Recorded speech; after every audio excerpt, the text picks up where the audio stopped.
violence.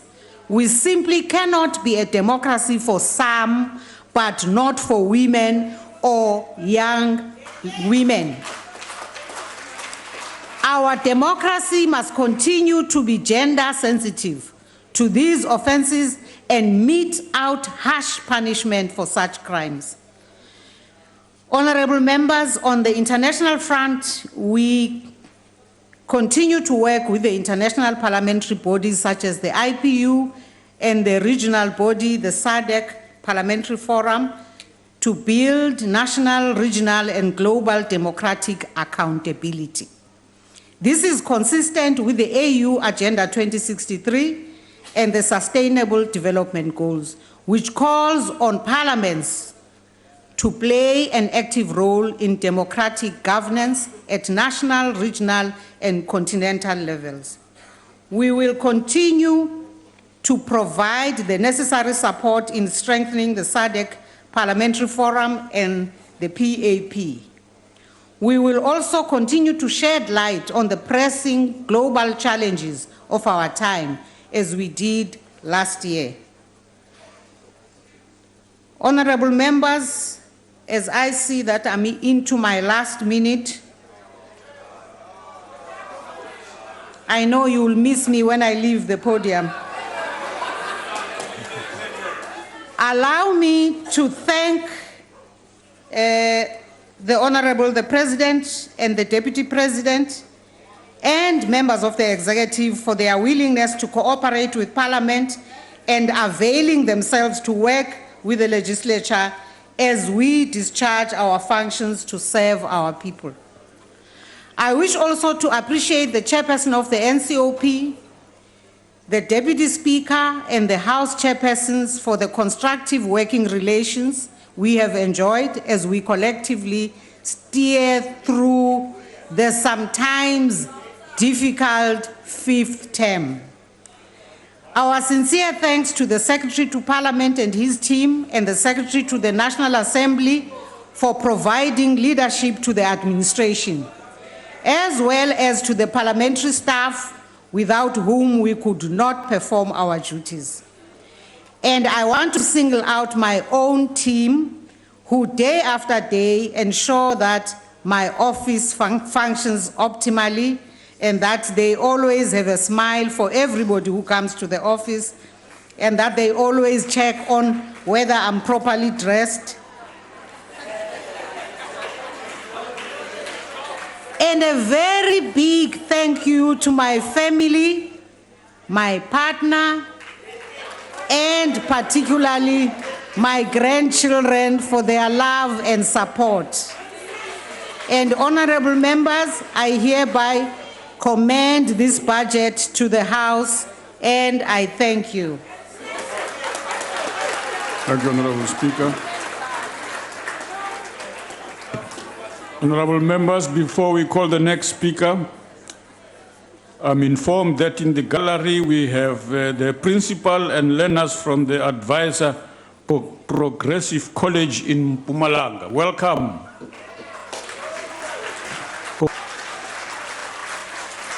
Welcome to the National Assembly and to Parliament. Thank you. I'm also informed that there is a Malawian multi-party women's caucus led by Honorable Dr. Kwaila in the gallery. Welcome, members.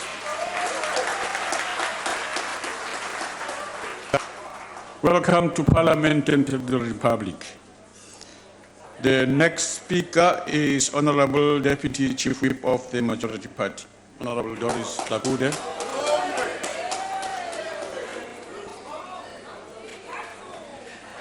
Thank you, Honorable Deputy Speaker. Honorable Speaker, Honorable Deputy Speaker, Honorable Ministers and Deputy Ministers, Honorable Members, our guests in the gallery, I greet you all.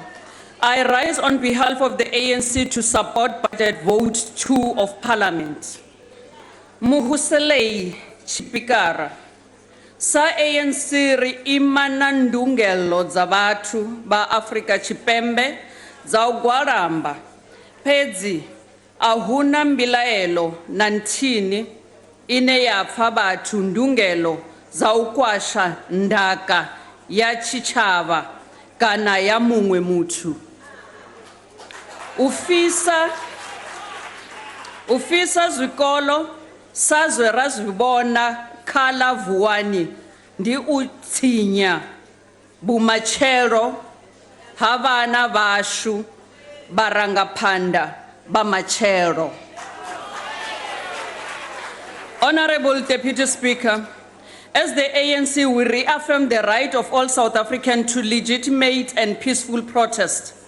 No amount of grievance warrants this destruction of public and private property. We condemn the unfortunate events witnessed recently at Vuwani community in Limpopo. Destroying schools reverse the gains of our democracy and destroy the future of our children.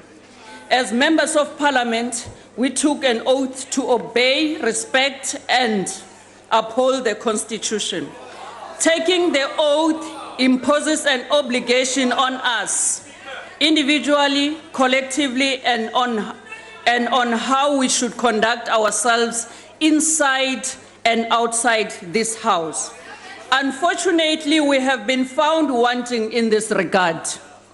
At the onset of this fifth Parliament, it was unimaginable that the unprecedented events we have witnessed throughout would have even transpired inside this democratic institution. Never had we before considered there would be such high levels of anarchy, unpalatable speech, animosity, and polarization inside these chambers. Advocates of anarchy have sought to exonerate themselves from responsibility by suggesting that the majority party is unable to maintain order in this House. Further, they have tried to convince us and society that their conduct derives from their constitutional right to freedom of expression.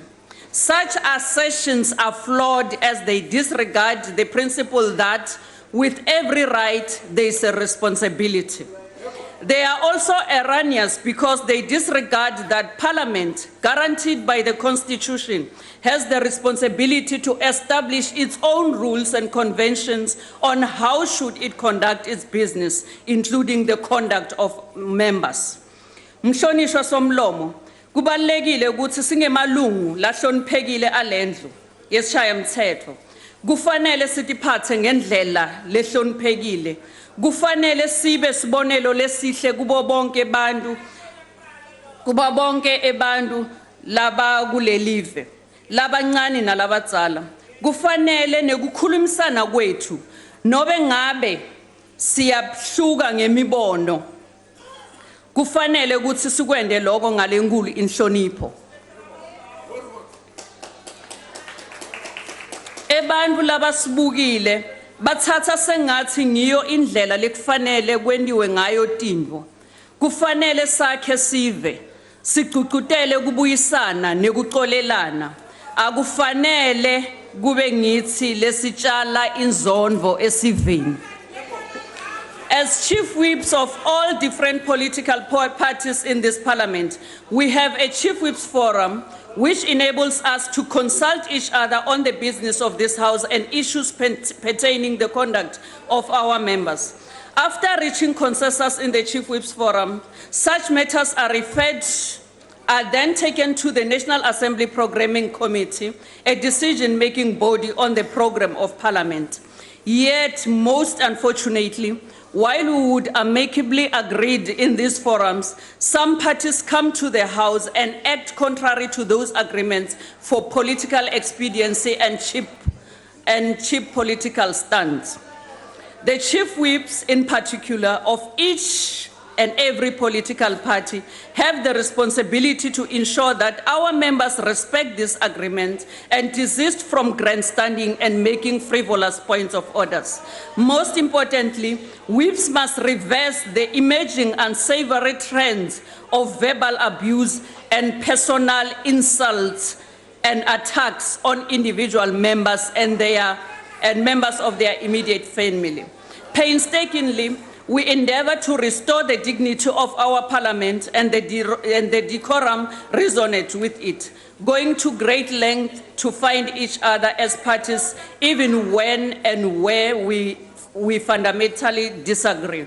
Our hope is to retain conventions that prove to be valuable and appropriate to our present-day environment, change previous practices that are not adaptable to prevailing conditions, enable the plurality of ideas and thoughts to let 100 flowers bloom, characteristics of our multi-party framework, and to affirm the electoral expression of the majority at the polls by not dithering on the principle of majority rule. All these are an inherent tapestry of our democratic constitution. Honorable Deputy Speaker, some among us continuously propagate a narrative that our parliament neither respects the constitution nor other arms of state, as well as institutions that support our democracy. This too is false. We accept the Constitutional Court judgment as we have done with other such judgments by our judiciary. And from it, there are lessons learned. And moving forward, as different political parties, we already had a meeting with the Speaker of this House, of which is the first step in the right direction on how to restore the dignity of this House and holding the executive accountable. Throughout all this exercise, we have been mindful that it is better to err on the side of caution than to make incalculable mistakes that would cost our people, our country, our democracy immeasurable harm. At the same time, we wish to assert that Parliament is a co-equal with and not junior or superior to both the executive and judiciary. It has specific responsibilities and constitutional mandate of oversight over government and on holding the executive to account. In discharging these duties, these constitutional duties, without encroaching into the terrain of the other arms of state, it must do so diligently and apply its mind to the fullest. Nevertheless, those who have and continue to second-guess us, who mistrust our intentions, who harbor primitive colonial myths and stereotypes about the natives and black majority party, would nevertheless want to create scarecrows at every turn. Mindful of the burden of responsibility the Constitution places on this legislature against the obligation of each of the other arms of state, tensions arise from time to time. Such is the nature of our constitutional democracy we have since opted for when we banished apartheid's parliamentary superiority. Honorable Deputy Speaker, it is not surprising that some in the opposition, including certain of their lobbyists, would want to usurp the Constitution by creating an impression of a competitive and combative relationship between the legislature and the executive and the judiciary, including other institutions that support our democracy. Some of this stems from the ignorance about the workings of Parliament and also the lack of appreciation for the dynamic symbiotic relationship between the different arms of state. Most importantly, though, it emerges out of a toxic coalescing between these parties, which emanates from animosity. Honorable Deputy Speaker, despite all the challenges, this fifth Parliament has been nothing more than a testimony to the numerous possibilities our country possesses, as evidenced through what happens in the National Assembly, EPCs, and committees. The ANC continues to uphold this House and also profile its relationship with the electorate, who accorded us the mandate to formulate legislations intended to change their lives and realize a better life for all. Against this backdrop, the African National Congress commends the Speaker for initiating the advisory panel to assess legislation since 1994. This process, which is led by our former President and Deputy President, Comrade Halima Motlanthe, has as its objectives the removal of impediments to change and the speeding up of the radical transformation of our society. The long hours and deliberations spent in committees, numerous oversights, visits to communities and provincial governments, endless interactions with various clusters and different government departments, and dedicated consultation with multitudes of stakeholders bear testimony to a people's parliament at work. Honorable Deputy Speaker, during the course of this parliament, moving from one hurdle to another, many would have thought it impossible for us to deliberate on any legislation or even pass one. Yet we have passed important laws and adopted many reports that are critical to the work of this parliament and essential to bringing about radical change in the lives of the majority of our people. Honorable Deputy Speaker, in 2014-2015, this House passed 44 bills, and in 2015-2016, we passed 24 bills, while other bills are still before committees. On holding the executive to account on written questions, in 2014-15-16, 6,900 questions, written questions were sent to the members of the executive. 6,384 written responses were sent back to members. On oral questions, 1,030 questions were asked in this House and 1,023 questions were responded to by members of this executive. Certainly, it is possible and achievable to make progress as a nation and as people. For success, this National Assembly must appreciate the need for cooperation between ourselves as parties, between us and other arms of state, and between us and our people. One of our greatest founding fathers of the ANC back in 1911 said, and I quote, "Cooperation is the key and watchdog which opened the door, the everlasting door, which leads into progress and all national success. The greatest success shall come when man shall have learned to cooperate, not only with his own kith and kin, but also with all people and in all life." Close quote. Honorable Deputy Speaker, this quotation was made by our founding father of the ANC, Comrade Pixliga Isaka Seme. Honorable Deputy Speaker, South Africa is now a much better place than the other country used to be. It is a better place because of the obvious signs of physical change. It is a better place to live in and possibly to love because of the Constitution. Let us advance our people's power in the local government elections. Honorable Deputy Speaker, let me take this opportunity to thank all those who support us when doing our job. Let me take this opportunity to thank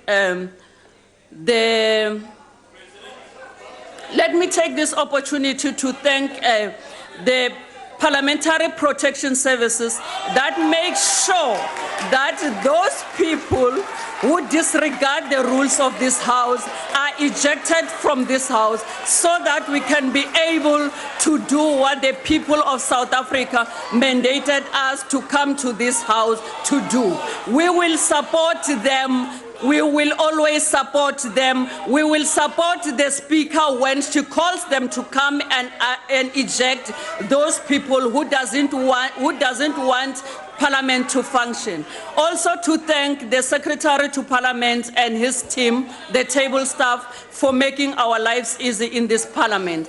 We also thank the political committee who always advise us on how to do our work better as members of the ANC in this House.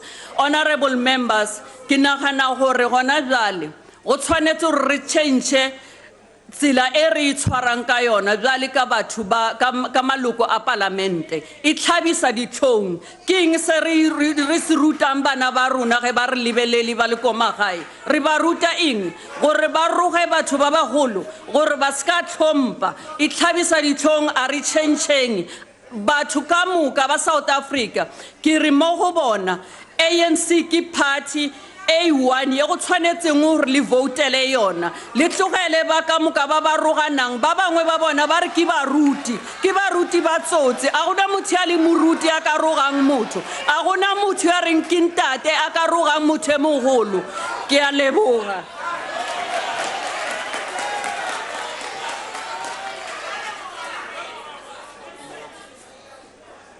Honorable Chief Whip of the Opposition.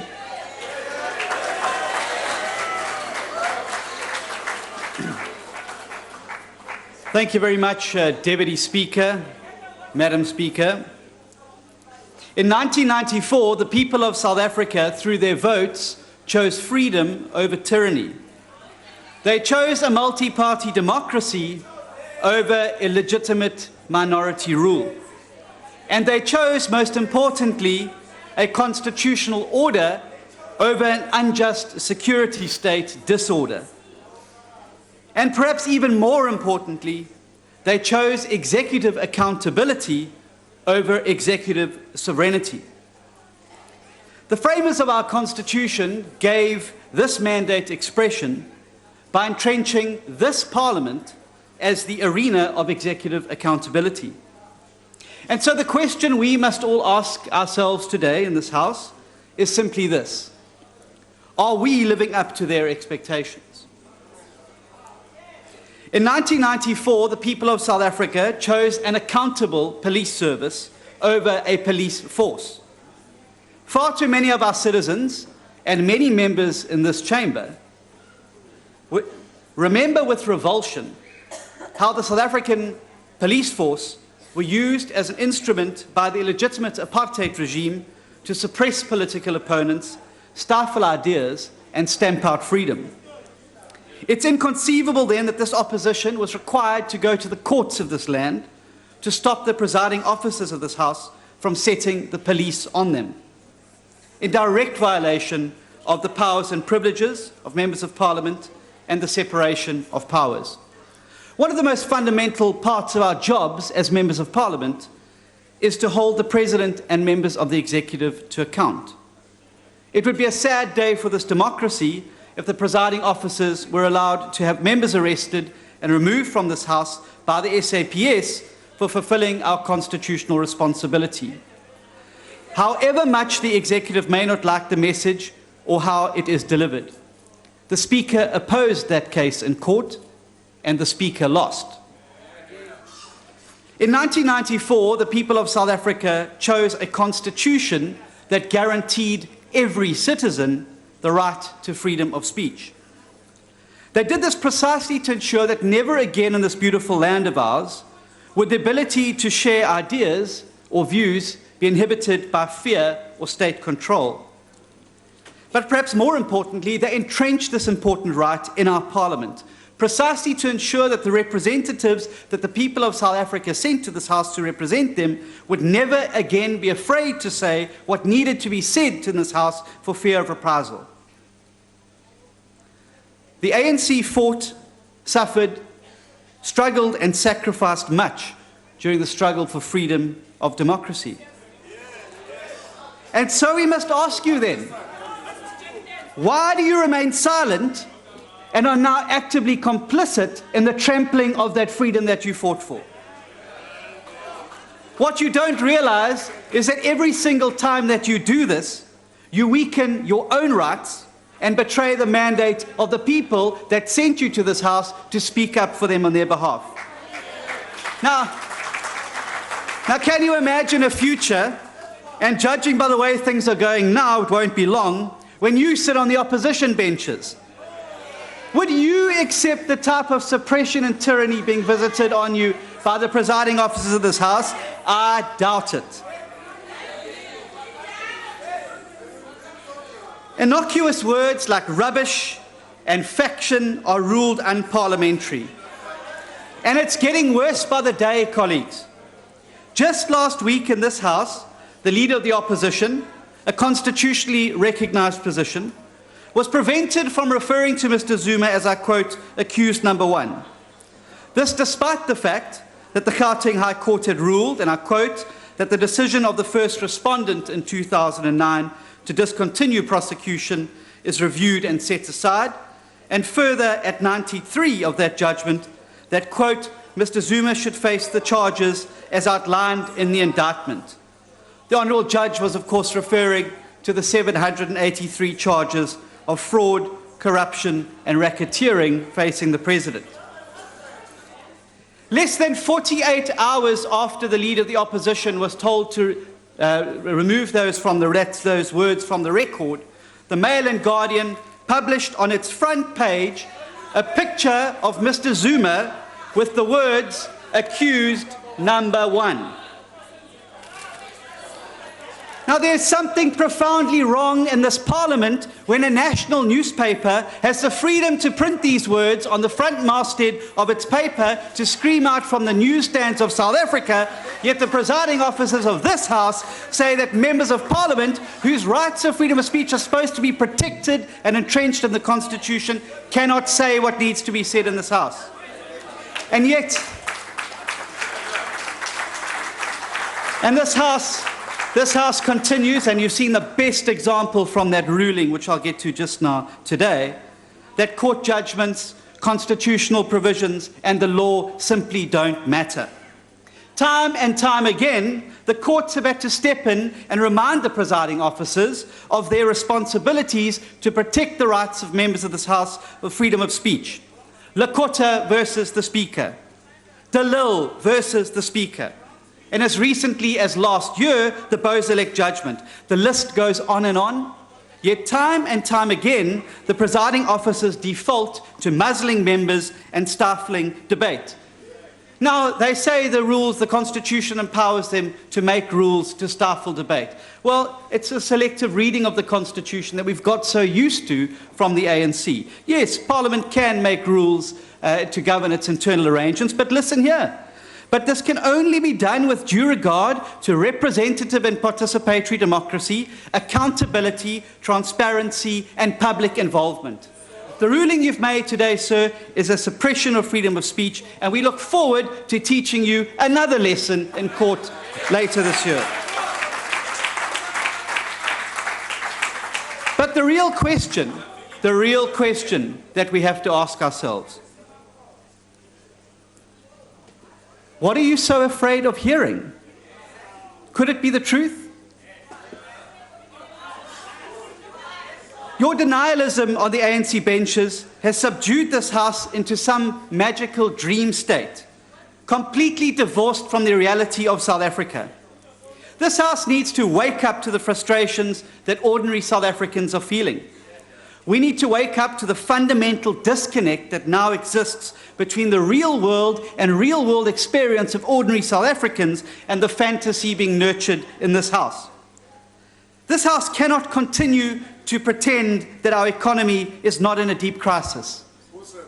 Just this week, who said it? I'll tell you who said it. Just this week, Chief Whip, we moved from being the largest economy on the African continent to third place behind Nigeria and Egypt. What a shame. All this happened on your watch, all on your watch. This House cannot continue to pretend when our neighbours and neighbouring economies' growth rates and economic outlooks are double ours, and that our tanking economy is due to only what the nowhere man Rob Davies refers to as global headwinds. This House cannot continue to pretend. I'll tell you what my point is, Honourable Kurnoff. The point is that the man you said is not suitable to be president. That's my point. The House cannot continue to pretend that it's not the poor policy choices and schizophrenic uncertainty and all the small Inyana skeletons of the Zuma administration that is strangling growth and killing jobs. Yes, Honourable Member. Can the Honourable Member take a question? Very simple question. Get rid of this man that sits on this bench. I'll answer any question you like. This House cannot pretend that the millions of South Africans, I'm not chicken, you're chicken, you don't want debates, you don't want questions without notice. The chickens are on this side of the House.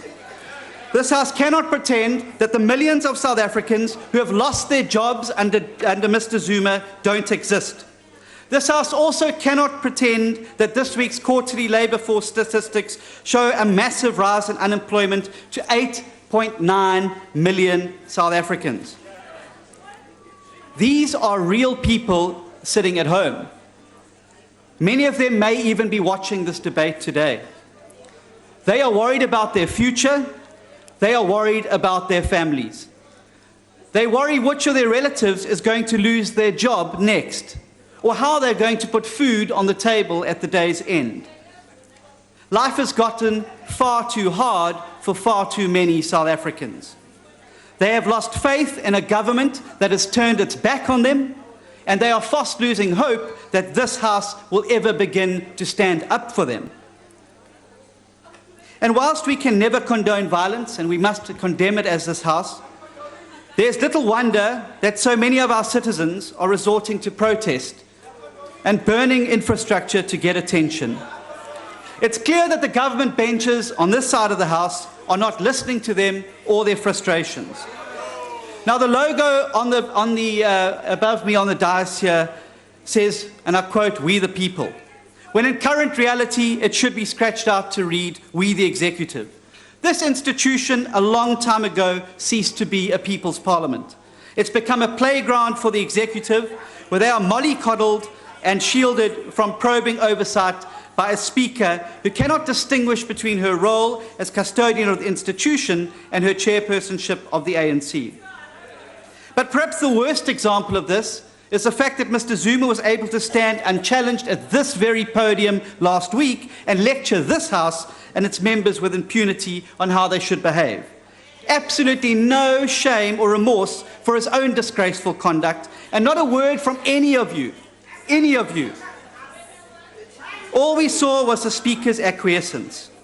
The Democratic Alliance believes passionately that it's our duty to get this House truly working for the people so that we can get the people of this land back to work. And so, our Parliament's at a crossroads. The Constitutional Court judgment is a watershed moment for our country. It's left Parliament's reputation in tatters. It exposes for all to see how Parliament failed miserably in its most basic and fundamental duties to hold the executive to account and ensure the Constitution is upheld. But this is not the first time that we've been here. In 1999, Parliament faced a similar crisis of confidence and was grappling with the concepts of proper executive accountability and oversight. It commissioned a study by Professor Hugh Corder into how we could improve this.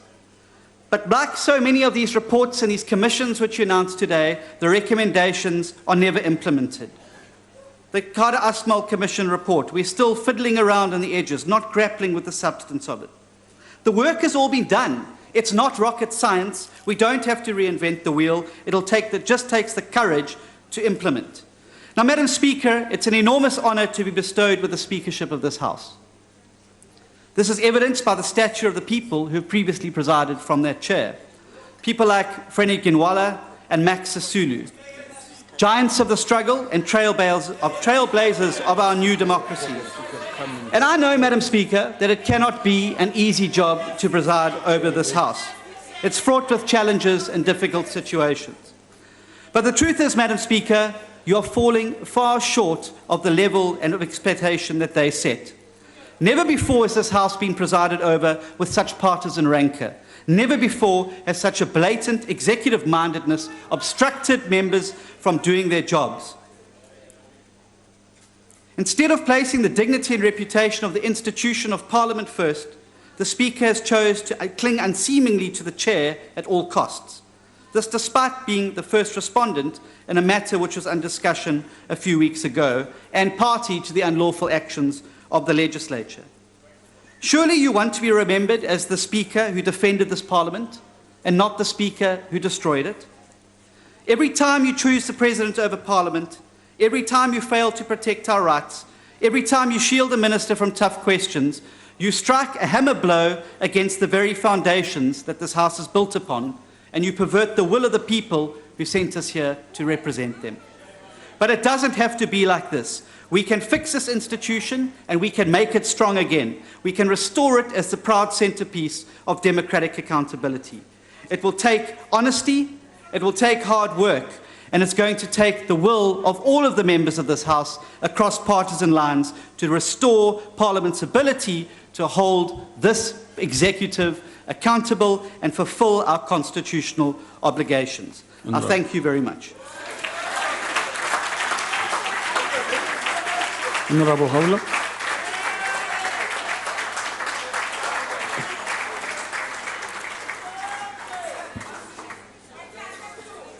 Thank you, Deputy Speaker.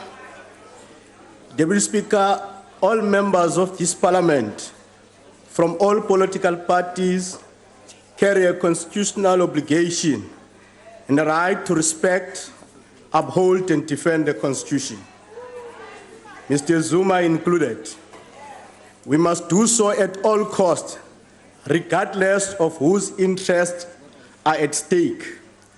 The EFF has exposed again and again that the ruling party attitude and approach towards multi-party democracy means something different to what the Constitution intended. To the ANC, the multi-party system of democracy means everyone must help them to help Mr. Zuma, to put Mr. Zuma first, the Gupta family second, and the ANC and the rest of the people of South Africa at the bottom. There is no turning back for the ruling party. They allowed Mr. Zuma to destroy all other institutions meant to protect our Constitution. We cannot even trust the National Prosecuting Authority anymore. And now they are allowing him to make mockery of this Parliament. Let this be clear, Chairperson. This Parliament is not an ANC debating forum. It is a Parliament of the people of South Africa. As for Mr. Zuma, wherever he is, he must know that to us, he remains an illegitimate president. We do not recognize him. We have no reason to respect a man who does not respect the Constitution of South Africa. In fact, Mr. Zuma is not welcome in this Parliament. As the EFF, we will never allow Mr. Zuma to speak on our heads for as long the Constitution of this country maintains that he has broken the oath. Deputy Speaker, as if the Concord was not clear on the Ngandla judgment, your office is failing to lead this Parliament. Parliament is failing to protect and defend the Constitution. You have invited kids here. You want them to learn your inability to defend the Constitution. Parliament is failing to hold the executive accountable. In fact, Deputy Speaker, it is now clear that the ruling party does not want the executive to be held accountable by this Parliament. Parliament has failed to remove Zuma, who has grossly violated his oath of office. You must take lessons from one of your partners in BRICS. If you don't listen to us, when President manipulates budget, they are not worthy to occupy President's office. Honorable Khawla, please take your seat. Thank you. The speaker on the podium referred to the president of the country as Zuma. His Excellency, the President of the Republic of South Africa, the Honorable Mr. Zuma. Honorable member, did you refer to the president as Zuma? No, I refer to him as Mr. Zuma.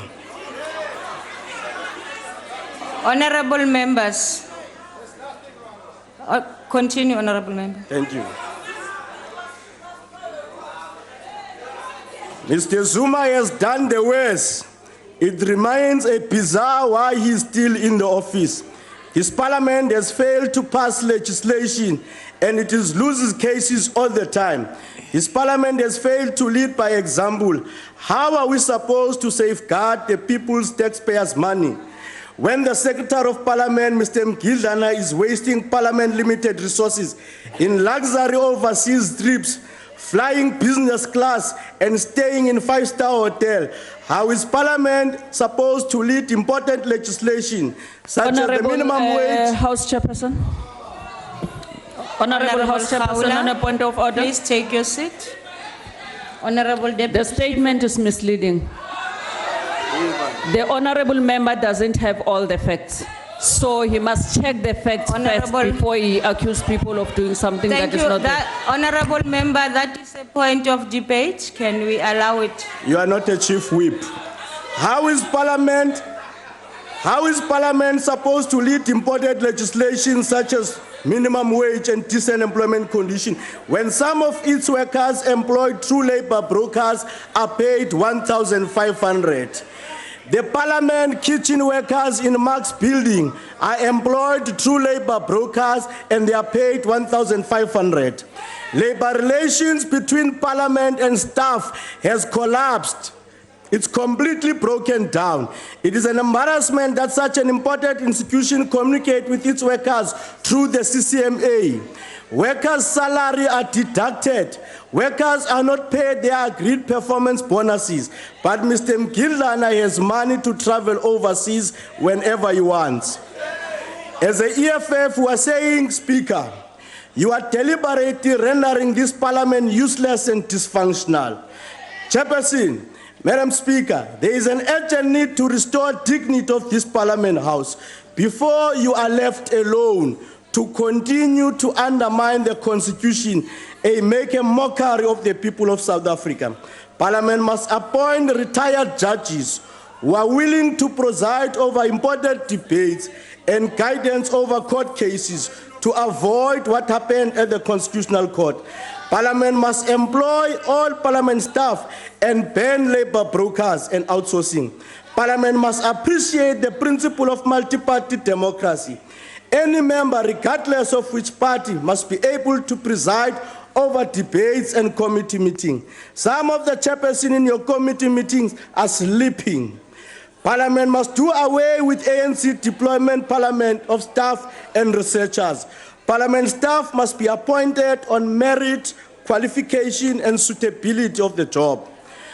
Parliament must exercise its power and use the money bill legislation and stop asking favors from the National Treasurer. Parliament appropriate money, not the Minister of Finance. And it is then that Parliament Budget Office will start doing its work instead of being committee secretaries to Standing Committee in Finance. Now, most importantly, and progressive step going forward, Parliament must institute disciplinary proceedings to Mr. Zuma for his gross violation of his oath of office amongst many sins he has committed. We are offering you a much more superior logic as a way forward, of which failing to do so, Parliament will again be found failing in its duties. You must know that we are now approaching local government elections. If this Parliament is unable to provide examples to other spheres of government, you have executive mayors, you have premiers, in fact, you have most corrupt premiers like the one in Free State, Ace Mahashule, and you've got the one Supra in Northwest. If President Zuma is unable to provide leadership to his premiers, how is he going to ensure they are living up to the expectations of the Constitution? Honourable Khadeb. Honourable Chairperson, this member is referring to the premiers of the other provinces as corrupt, which is something he cannot prove, because by default they are members of Parliament because they are leading the delegation of the NCOP. Please roll on that. Honourable members, members who are not in this House and are unable to defend themselves, please stray away from speaking and accusing them of that, because we don't have any evidence of what you are saying. Continue, honourable member. The people of South Africa. Chairperson, sorry, on a point of order. Yes. Sorry, just on a point of order. May I address you? Chairperson, the premiers are not members of this House. I'm saying that they are not members of this House and they cannot defend themselves. No, they're not members of the House, so we can actually raise issues about them. That's the thing. But, Honourable, thank you. Helen Zeller gets attacked all the time from the other side. She's not here to defend herself, but that's fine. Honourable members, what I'm saying is the allegation that was said. And I'm saying we don't have any proof of what was said. Chair, with all due respect, That's not for us to decide. The member's making a point. The That's why ANC I members just make a said point that about and allowed him Helen to Zille. continue. I'm cautioning, Honorable Member. I'm just cautioning. Continue, Honorable Member. Order, Chair. Honorable Sope. Chair, I'm also cautioning you. You must refer to the rule when you do rulings in this house. Honorable Member. No, Chair. Honorable Because now, Member. if the DA didn't stand up, we're No. supposed to take your ruling, which is unconstitutional. No. You must refer us to the rule Honorable of this Member, house. that you are also not referring to any rule with your point of order, and that point of order is overruled. Continue, Honorable Member. But Chair, I'm not the chair of the house. You are the Honorable chair of the Member, house. sit down. When we do the ruling, you Sit must also tell down. us which rule. Sit down, Honorable. Continue, Honorable Member. In fact, Speaker, we are aware that Supra Mahuapelo has paraded to Dubai to deliver a bag of money to the Guptas. The people of South Africa are continuing to frown every time Mr. Zuma speaks into this house. The members of the ANC on the right, those that have got a mind, they are also frowning whenever Mr. Zuma is speaking. How do you celebrate the removal of other members of parliament who have a responsibility to hold an executive accountable? How do you celebrate when the bench of the opposition is empty, yet you claim that you have delivered a multi-democratic system in this country? How do you sleep at night when 9 institutions of democracy are undermined? All legislation, all institutions of democracy are undermined. When the role of legislation is not upheld by this parliament, we have a responsibility to defend the constitution. In fact, Speaker, the last thing that we still have in this country is the judiciary. Thank you If the very much, executive is Honorable undermining Khawula. Your judiciary, time is why- up. Thank you very much. Isikhulumi esilandelayo ngumhlonishwa Mdakane.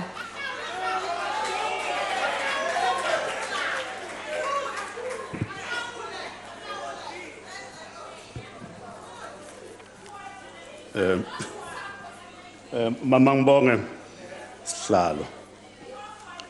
The Honorable Speaker,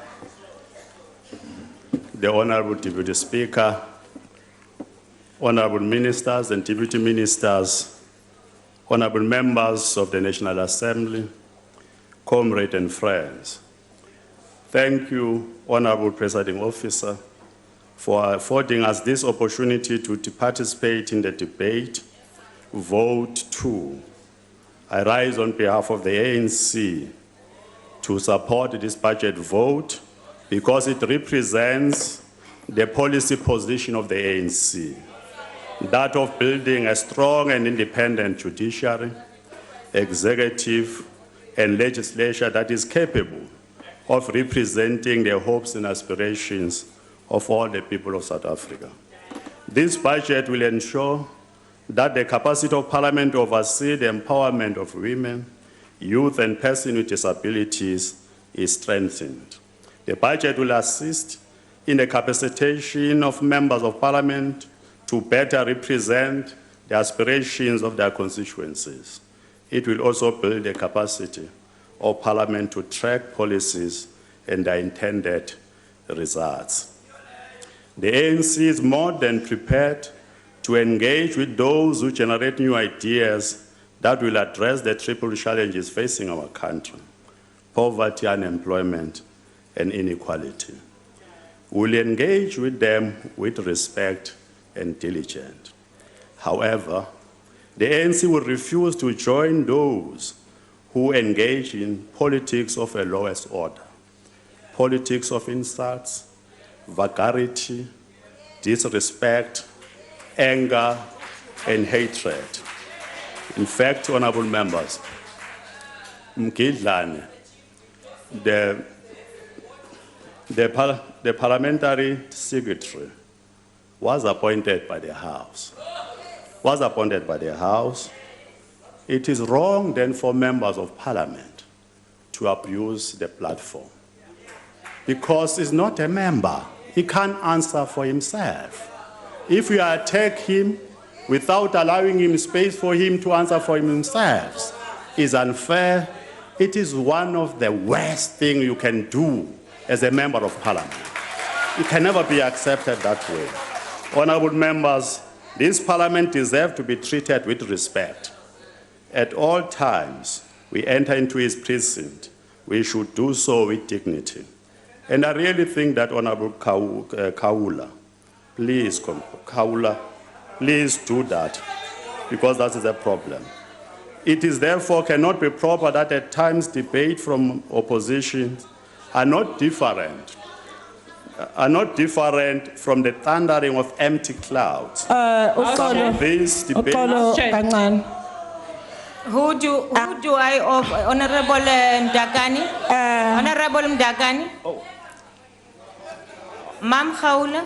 Bakithi awungixolisele lapho ngaphambili angaze ngikhulume lutho mina ngilungele ngigqokela ijazi elimhlophe abangiyadandaza la ngimisela ukuyina ukhetho ngo2019 ngifakela amabhawunsa lana namkhiphe la ngaphakathi amen. Mam Khawula siyaxolisa ukuthi I-pronunciation ibe wrong. Siyaxolisa. House Chair, may I address you? Yes, Honorable Member. Through you, House Chair, there's no need for the Speaker to defend premiers. We've got proof of corrupt premiers. Honorable Member, We've got what proof is your point of a premier in one province, the Northern Cape, who bought Kentucky Fried Chicken Honorable Member, amounting to 50,000, and many other premiers.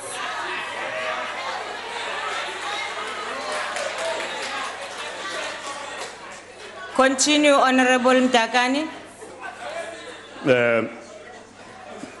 Honorable Presiding Officer, I hope that our colleagues, they would get used to Parliament and the decorum of Parliament. The behavior that is very strange, you will address with it in future. But the point that I'm raising, Honorable Speaker, is therefore cannot be proper that at times debate from oppositions are not different from thundering from the empty clouds. Some of these debates, I think Shakespeare would have justifiable to categorize them as full of sound and fury, yet absolute amounting to no significance when it is all said and done.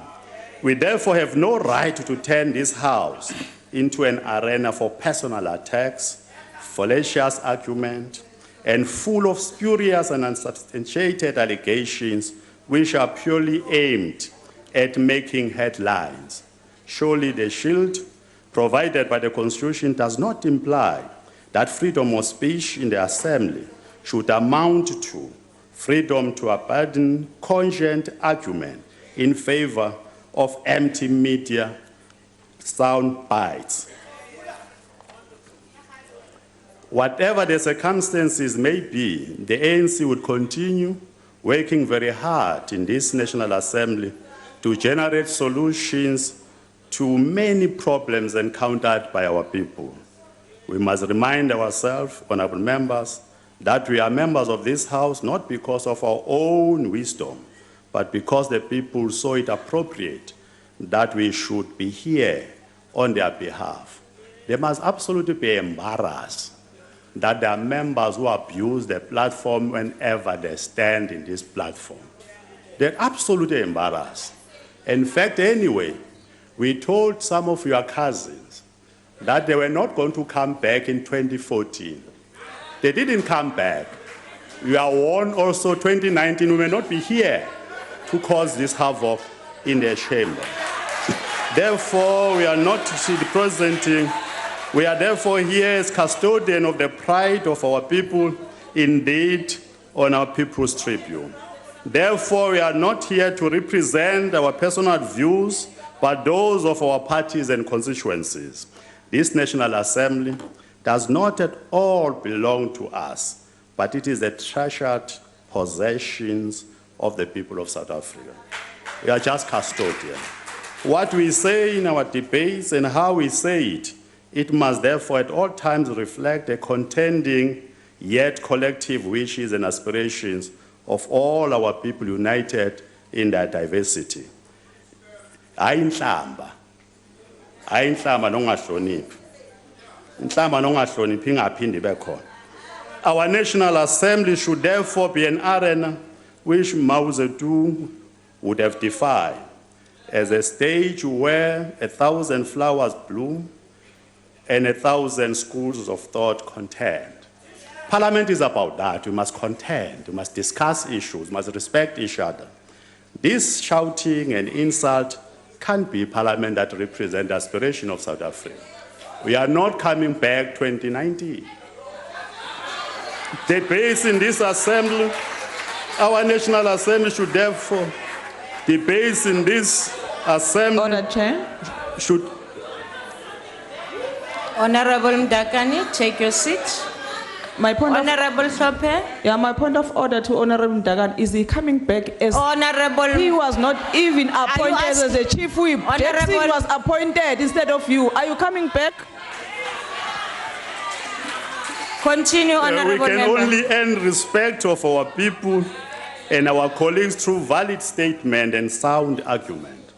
Through compelling articulation of our policies, we will be able to persuade even those whose policy orientation differs with that of ours. Indeed, we should disagree without being disagreeable, and when necessary, agree to disagree.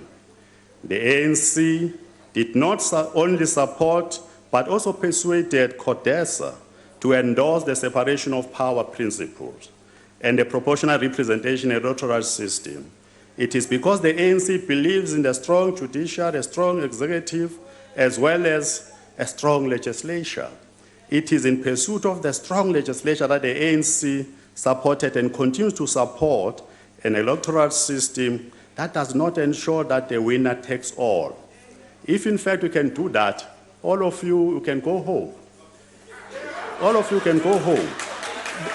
But that all the views of our people are equally heard and considered. The ANC, honorable members, believes in the collective wisdom of all, and hence the National Assembly currently comprises of 13 different political parties representing diverse constituencies of our people. Our electoral system allows the people to directly elect their representative because people vote for each political party with a full knowledge of the identity of their leaders of the political party. Parliament in general and the National Assembly in particular is an institution of directly elected representative of our people. Wherever they are, they always think that we are addressing their problems, not our individual problem and individual hatred. It's not what we are mandated to come and do here. And I guess even yourself, you are not mandated to do so. Then the rules and order of the National Assembly should therefore ensure free dialogue in a respectful manner. The review of rules which the National Assembly has been busy with is also aimed at strengthening the rules of engagement to safeguard the decorum of the House and present a respectful public image of the National Assembly. Therefore, contrary to popular opinion, the rules are not reactive, but anticipative of possible situation in line with the participatory as well as representative democracy.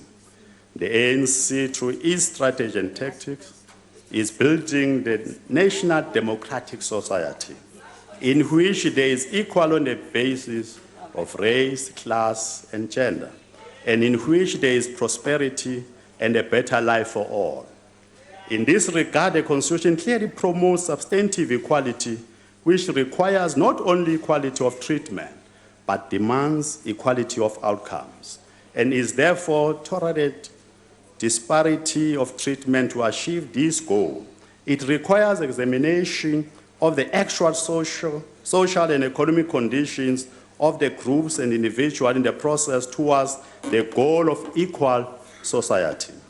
That equal society can never be equal only in opportunity. It has to be equal also in treatment as well as outcomes. Therefore, affirmative action and BBEEs are a necessary measure to restore equality and heal the division of the past. We know that the DA opposes the affirmative action and other instruments of transformation because of its ideology of negative liberalism. Negative liberalism. The DA is anti-transformation. That is why that party does not mention transformation in its policies. In fact, I've not read even a single one. This is why those DA members who believe that society should be transformed through measures aimed at advancing people who were unfairly discriminated by apartheid are soon marginalized from the political center. Those positive liberals who supported a labor relations amendment that was aimed at advancing transformation in a workplace were immediately redeployed from the Labor Portfolio Committee, and then the leader of the DA. History will tell us. Equal opportunity society policy of the DA is covertly aimed at insidiously perpetuating the status quo in which society remains as it was designed by apartheid. Opportunities extended equally to people who are unequally placed in a society can only serve to preserve inequality. To treat those who are unequal equally is unfairly discriminate against the disadvantaged is therefore contrary to the letter and the spirit of the Constitution. The Equal Opportunity Society policy is therefore a deliberate mechanism to protect white privilege and perpetuate poverty, unemployment, and inequality in our society. Let me again remind us that we are here not as our own accord and wishes, but because the people have entrusted us with their most treasured asset, the Parliament of the Republic of South Africa. Let us therefore refrain from politics of the lowest order. That is, let us improve the quality of our own argument, not our sound of our voices. Let the opposition stop thundering from the empty clouds, for lightning only brings distraction. Yes, let us differ, but do so respectfully. Let us not relent from being robust. Let our policies contest space. Let us debate our policies. Present our policies here. In fact, I've read all of them. The anti-transformation. I wouldn't deal with them that way. They're not very helpful for me. Therefore, I can't read them. I appreciate that there are policies, but they're anti-transformation. Therefore, what we want to do with that one? We must move on, honorable members. Let us move on, indeed. There can be no democracy without people. And it is well to say that the views of the majority shall prevail. That, honorable members, is the essence of democracy. We must accept that the views and the will of majority will prevail. But in this house, we always listen to all of you. I know other parties, they do that with respect, but one party insults us. But we still respect you and work with you here. Please present your policies and contest our policies. Don't insult us, because we want to insult you back. We carry more responsibility of our people. They will never do that. That's what the problem that we are having. Honorable members, majority will prevail. That, honorable members, that's the essence of democracy. There can be no veto to the wills of the majority through any form, and the will of majority accords in the Constitution. Therefore, even in this House of Assembly, the will of the House is committees, and that of its presiding officer binds one and all. I must, honorable members. Thank you very much, Honorable Thank you very much. Mtakane. Thank you Point very of much. order, Chairperson.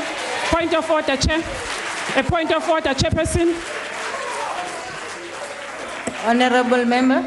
Chairperson, I did not want to disturb the member while he was deliberating. Honorable Hlophe Maxine, he referred to the ANC chief whip as Jackson was appointed instead of you. So I'll ask you, presiding officer, to ask her to withdraw that, because there is no Jackson in this house. Thank you. Chair. Yes, I'm Jack Daniels. Jack Daniels was appointed. Jack Daniels. Chair. Umjekejeke.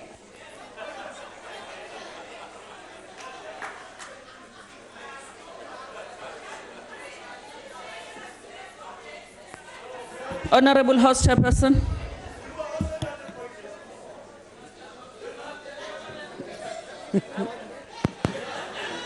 Honorable House Chairperson. Can I take Honorable Sope first? Okay. Yes, Chair. You stood up, so I'm honoring you are standing up now. Oh, I was waiting for your ruling. Oh, standing, okay. Thank you very much. Honorable members, we know that in this house, we call all members honorable, or at least let's show respect by saying Mr.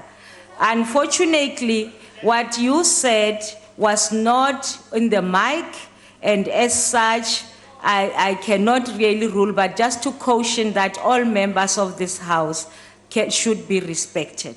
Thank you. In fact, I should correct it, Chair. I said it on the mic that Mdagane is not a chief whip. Is Mr. Jackson Jegejege, who's a chief whip. Mdagane lost it in the top Honorable of the member, ANC. then sit down. Okay, that He's has not nothing going to be the do- chief whip. Honorable.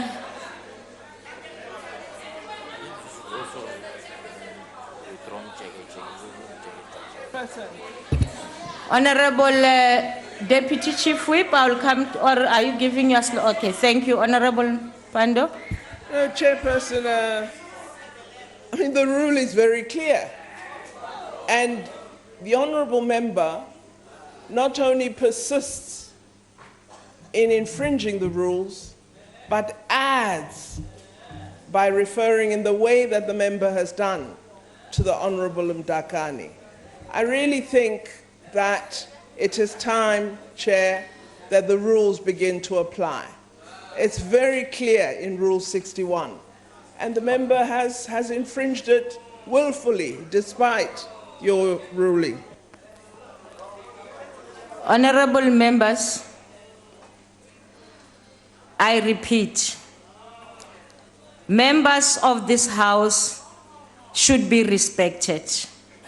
Honorable Sope, as you were explaining yourself, you referred to the Honorable Chief Whip as Mjekejeke. I've never heard of any of that name. And we have got a rule that talks about names. Would you please withdraw that? I withdraw, Chair. Umpigwa Jackson Mtembu. Umpigwa elinye igama. Honorable or Mr. Mr. Honorable Mpigwa Jackson Mtembu. Wapigwa. Honorable members. No. Honorable members. Honorable Sope. I don't think those we are are really in our language, upholding. Honorable. I withdraw, Chair. Okay. But let me say this, honorable members. The Honorable Mdakani just told us about the respect of the House.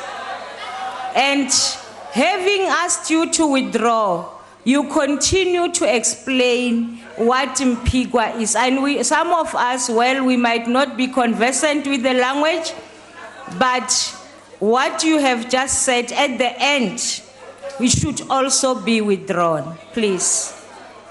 Chair, what must I withdraw? His name is Mpigwa. The explanation that you are giving. Okay, I withdraw. Insulting. But his name is Mpigwa. Yeah. Thank you. You can check there. Okay. Mpigwa Jackson Mtembu, but I withdraw. Can you? Okay.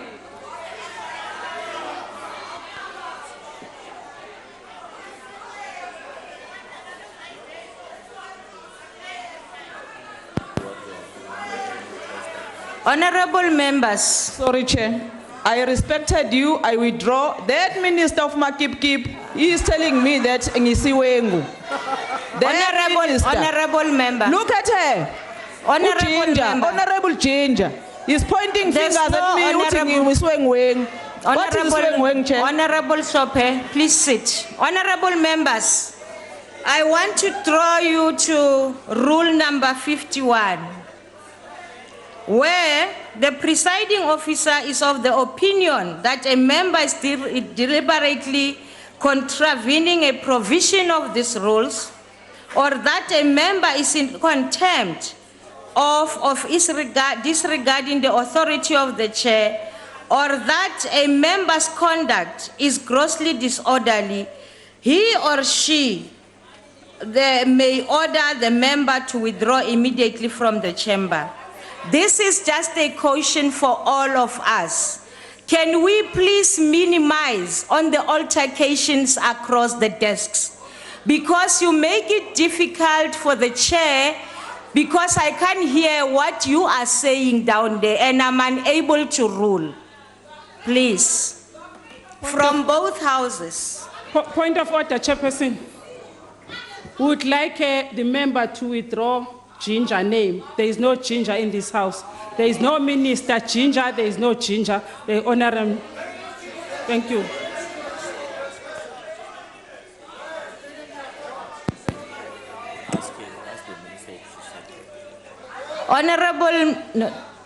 Honorable members, we are wasting the time of the South Africans. Honorable Sope. No, I'm speaking. Please, I asked you to stop the altercations across the thing. No, I'm not saying you should stand. Chair, I'm but just with talking. due respect, Chair. Can you protect me to the Minister Ujinja and Minister Susan Shabang? They are insulting me here at this side. That's what I'm trying to caution, Honorable Member. Honorable Member, before you sit down, can you please just withdraw Ginger? Ginger told me on the plane that her name is Ginger. Honorable Member, in the plane, yes, we are in the house. Oh, Minister Zulu. Thank you very much. Honorable members, let us stop. Let us stop. Sorry, Slalo. What is that, Honorable Kaula? Ngiyabonga. Hayi ngithanda ukuthi uyahlonipha lapha.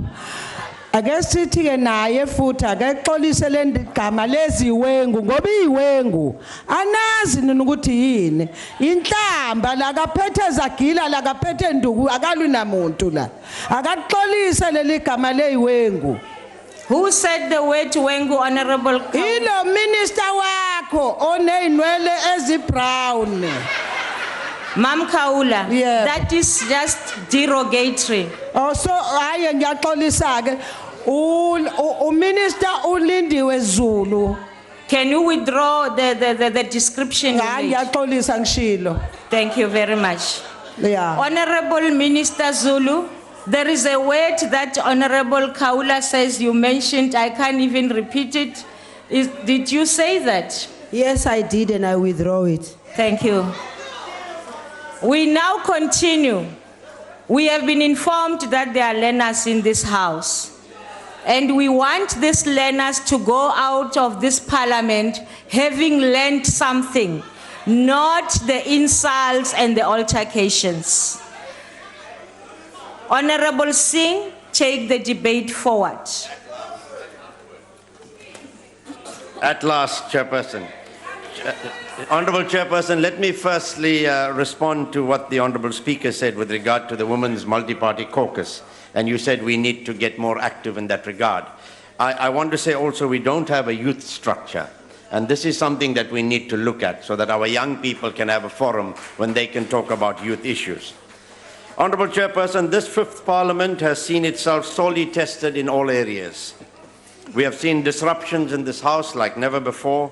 We have had our parliamentary gates stormed by angry students. We have had the business of Parliament stopped due to prolonged strike action by parliamentary staff. We have seen members being violently ejected from this very chamber. Stun grenades have been used. Public order policing have been called into the precinct, and the presence of the now infamous white shirts is now a permanent fixture. Every other sitting, Honourable Chairperson, there is a threat of court action, even today. Honourable Chair, I'm sorry to disturb the member. In the chamber, it's very cold and it's unbearable. Is it possible that we can... Honorable technicians, please assist us. Thank you. Continue, honorable member. Thank you, Chairperson. I hope I get some cold time or injury time for that. Almost every other sitting, there is a threat of court action involving Parliament, and in some cases, Parliament has found itself to be acting in contravention of the laws of the country, and I think the Honourable Speaker referred to this earlier on. Honourable Speaker, we did have a very successful meeting earlier on, about 5 or 6 weeks ago, where we called leaders of parties to unpack the outcome of the Concord judgment. I think we need to follow that up urgently and soon. Honourable Chairperson, this once very honourable House has seen itself shaken to its very foundations. It seems as if anarchy-based new order is fast approaching and quite simply has the honourable institution on the ropes. Every day we see Parliament being quoted, and we all hear this, as a circus, a laughing stock, as being better to watch than daytime TV. Drastic measures have to be taken, Honourable Chairperson and Speaker, if we are to arrest this decline. And we have to do this collectively. In short, we all need to get our act together, and that's an appeal that we as an IFP are making from this podium. Common decency and respect for one another are becoming relics of the past. Honourable Speaker, another issue that has been brought to our attention is the ongoing labour strike. We've been given to understand that the matters have not as yet been resolved. There are members who have not received bonuses. There are members who have received bonuses less than that they should have got. We understand negotiations on the way. What we hear from some of the staff may not be true. But in this regard, Honourable Speaker, we really require you to give leadership in this matter here, and we have to resolve the issue between the employer and the employee so this Parliament can function properly. There have also been recent reports, Honourable Chairperson, Honourable Speaker, of trips taken by the Secretary of Parliament and his management, and it was reported that they did not get permission from the Honourable Speaker. Now, we need the Honourable Speaker to clarify this, because in my mind, it is only the Honourable Speaker that can grant this permission, because she is the political head of this institution. I just want to touch in the remaining few seconds few issues that my members have raised. Library services such as interlibrary Sabinet loans, subscriptions to online newspapers, and in fact many subscription services, I understand, have not been paid. Equipment used by housekeeping in some areas of Parliament is falling apart. My office advises that the last time curtains in our offices were professionally cleaned was in 2004, 10 years ago, 12 years ago. Simple things like we never had a fire drill. Bells don't work in Mark's building. Intercoms don't work. Bathrooms are in a state of disrepair. Air conditioners are substandard. Internet is painfully slow. No Wi-Fi access in many parts of the precinct. I think these are issues that my honourable members of the IFP would like to see attended to, and I think other members as well. Honourable Speaker, your leadership is needed now more than ever before. We support vote 2 Parliament. Thank you. Thank you very much. Honorable Kubisa, Rakela Pambili, Nenkulumo Pikiswa. Sicela ukubonga sihlalo namalungu ahloniphekile lendlu. Parliament is a cornerstone of our democracy, an institution vested with the hopes, aspirations, trust of our people. The purpose of the vote today is to provide the support services required by Parliament to fulfill its constitutional functions, to assist political parties represented in Parliament to secure administrative support and service constituencies, and to provide members of Parliament with the necessary facilities. We need Parliament that engages its employees on time, enforces fair and collective bargaining, and responds on time. An amount of 2 billion has been allocated to Parliament to fulfill its mandate, and on this occasion of debating vote 2, it is incumbent on us to reflect on the functions and mandate of Parliament, and in particular, the role of Parliament in exercising oversight over the executive as provided in Section 42, subsection 20, and 55, subsection 2 of our Constitution. The debate also affords us the opportunity to reflect on whether we have done our work accordingly, and whether the executive has given us the opportunity to do our oversight function. Sadly, at times, the executive has given us much cause for concern in its response to our oversight function. At times, we are bombarded with answers which are superficial and lacking in depth, and the NFP finds this to be unbecoming. Our government departments all have highly qualified senior employees who could do far better in offering both oral and written answers of high quality. Yet, at the same time, we need to pause and ponder our own behavior and conduct. We need to ask ourselves to what extent we, as honorable members, have compromised the dignity and the decorum in this august house. How often have we not shamed Parliament through petty questions, frivolous point of order, through unnecessary heckling and interjections? We regularly observe insults and innuendos held across the floor, aspersions cast upon the integrity of members, and rude behavior and unparliamentary language increasingly becoming the hallmark of our debates and deliberations. As we ponder our conduct and as members, we also need to ask whether our presiding officers have done their share. We feel that we need a check-up in that regard. Chairperson, the National Freedom Party believes that the time has come to restore the credibility of this highest legislative institution in our beautiful country. It cannot be postponed. The recent conduct of the House is having a negative impact on our people and is doing the image of our country harm in the eyes of the world, causing investor confidence to be shaken. Our conduct is taking away our time for making laws, as it is our function as legislators, and deprive us of time for much needed robust debates. This House should be a haven of freedom, should be tempered with a modicum and level of ethics, courtesy, and professionalism. The House has rules which apply equally to all of us. During the previous debate on Vote 2, the National Freedom Party rejected the use of police and other extra-parliamentary forces to remove members from the House. And we welcome the findings of the court that such action is unlawful. It is our belief as the National Freedom Party that if we respect the rules of the House, if we debate robustly, and if we conduct ourselves with dignity, stop calling one another names and respect the decorum of the House, then normality will be restored. We also believe that as a constitutional and multi-party democracy, Parliament cannot be effective whilst the majority party use every tactics to streamline legislation. This dangerous tactical political maneuvering has tarnished the integrity of Parliament in our highest court of law, where we were chastised for the way we treated the Nkandla matter. Thank you. The National Freedom Party will support this vote.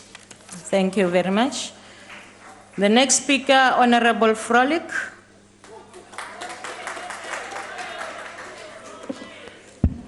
Honorable Speaker. On a point of order, Speaker.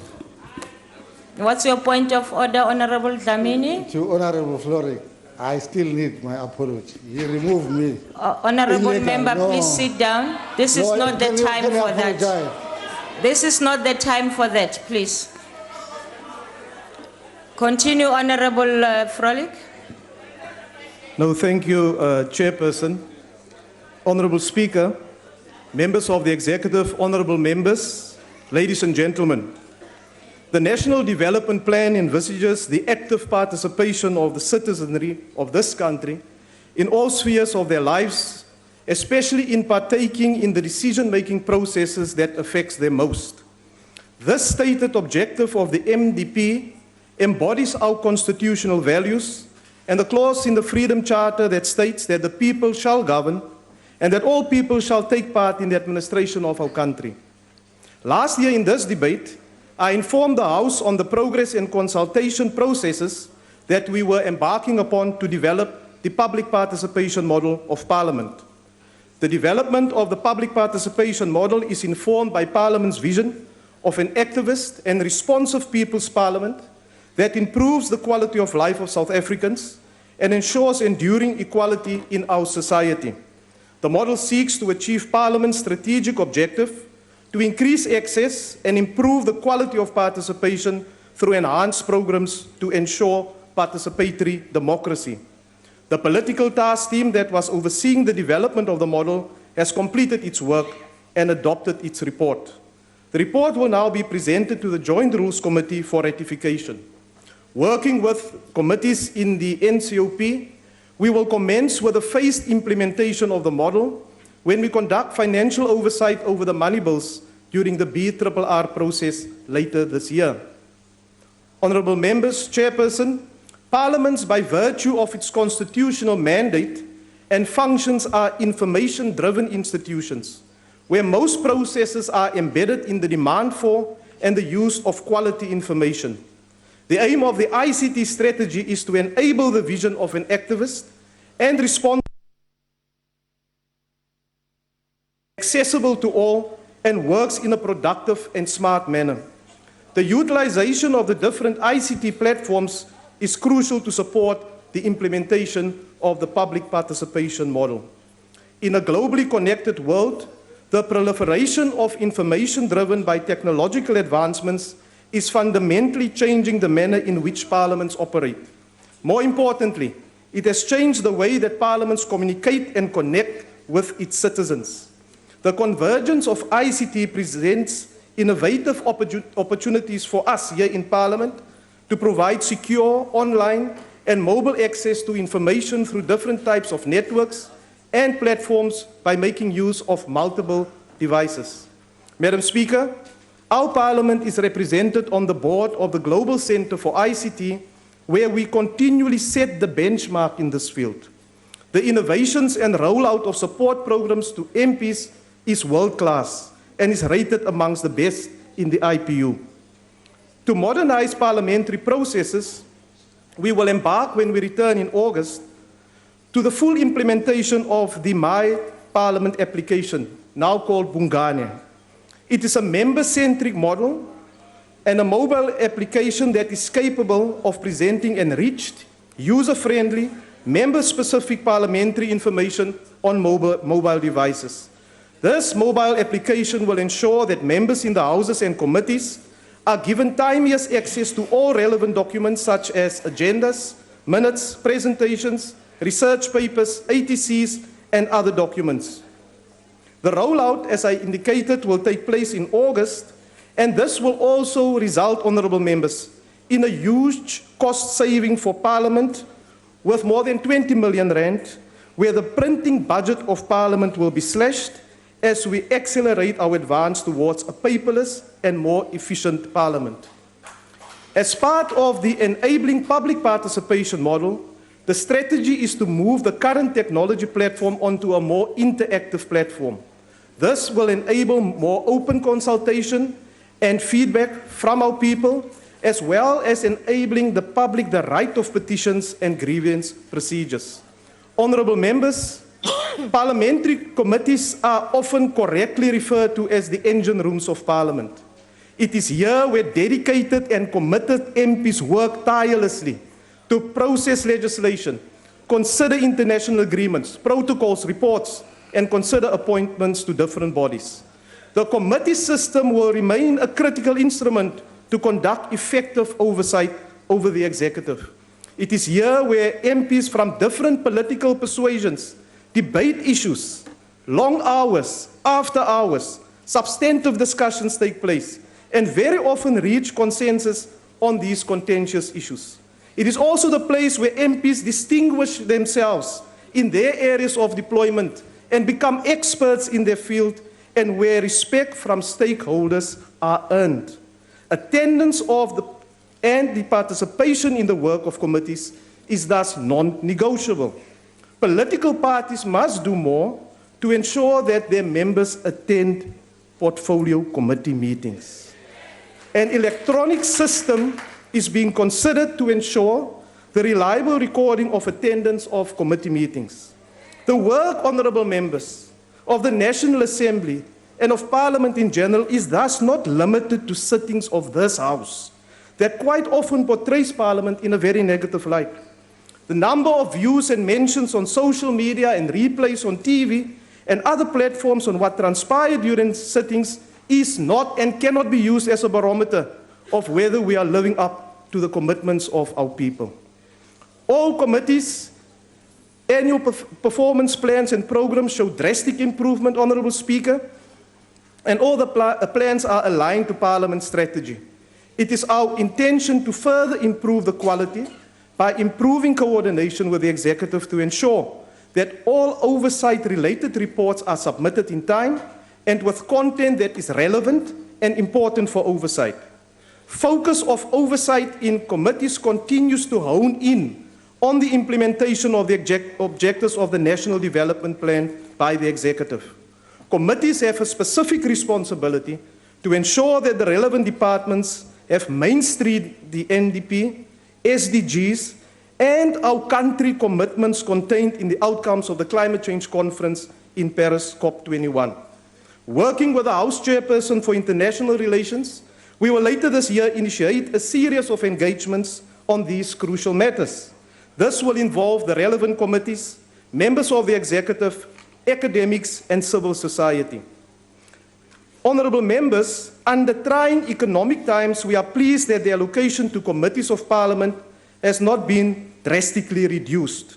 This, however, remains insufficient to accommodate all the committee business that may be required by our chairpersons.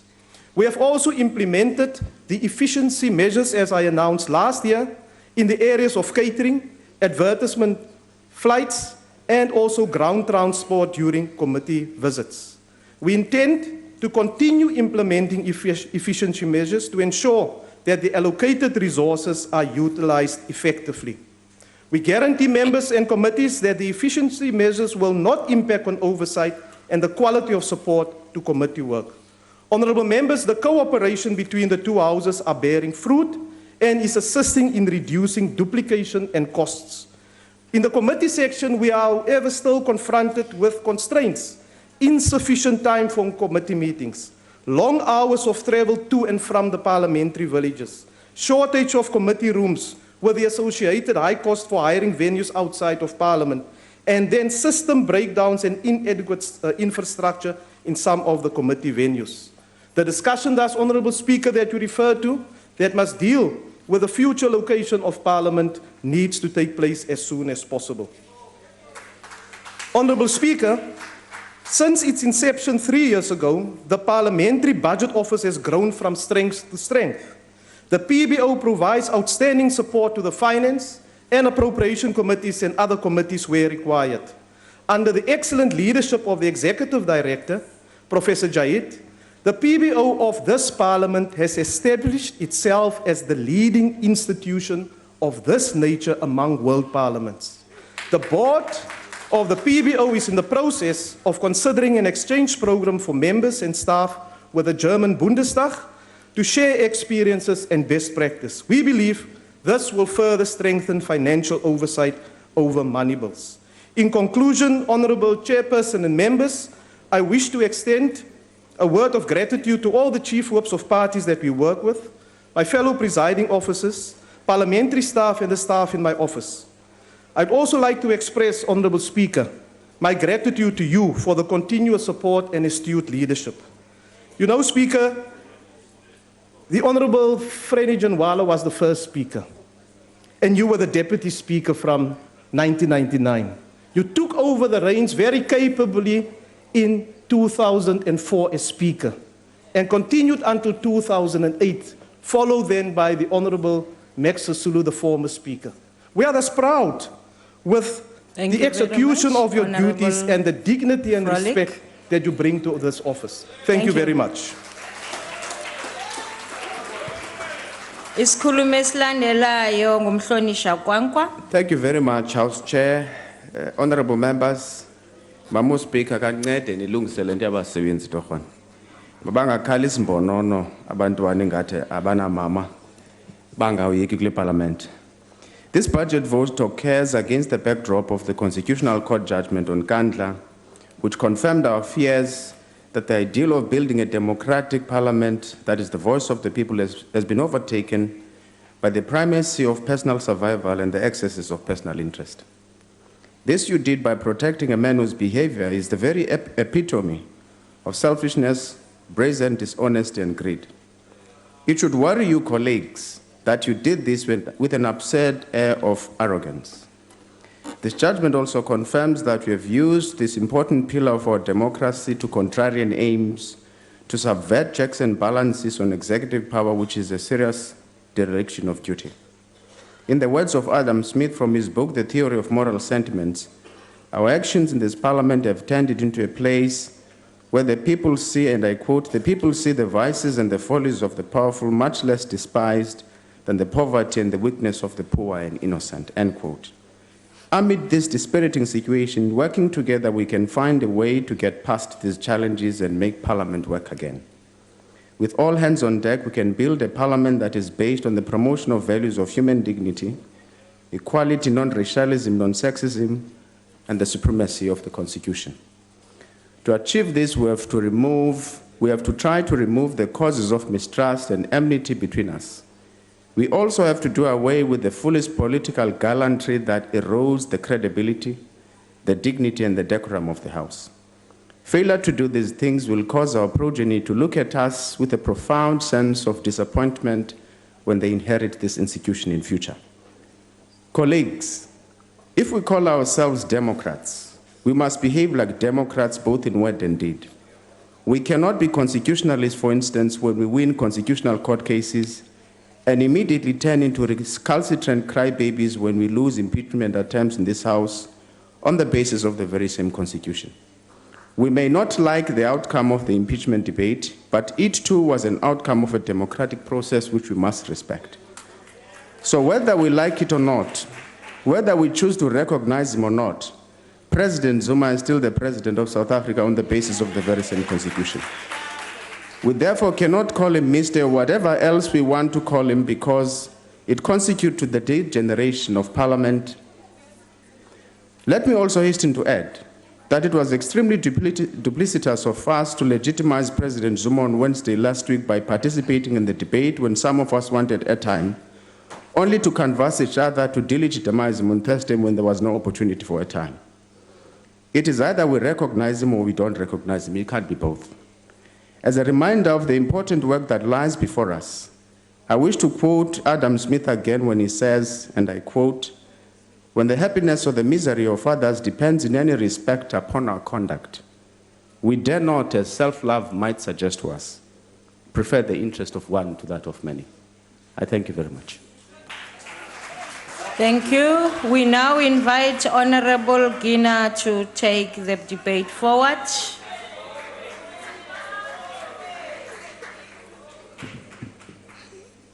Thank you very much, Chairperson, Speaker, honorable members, I greet you all.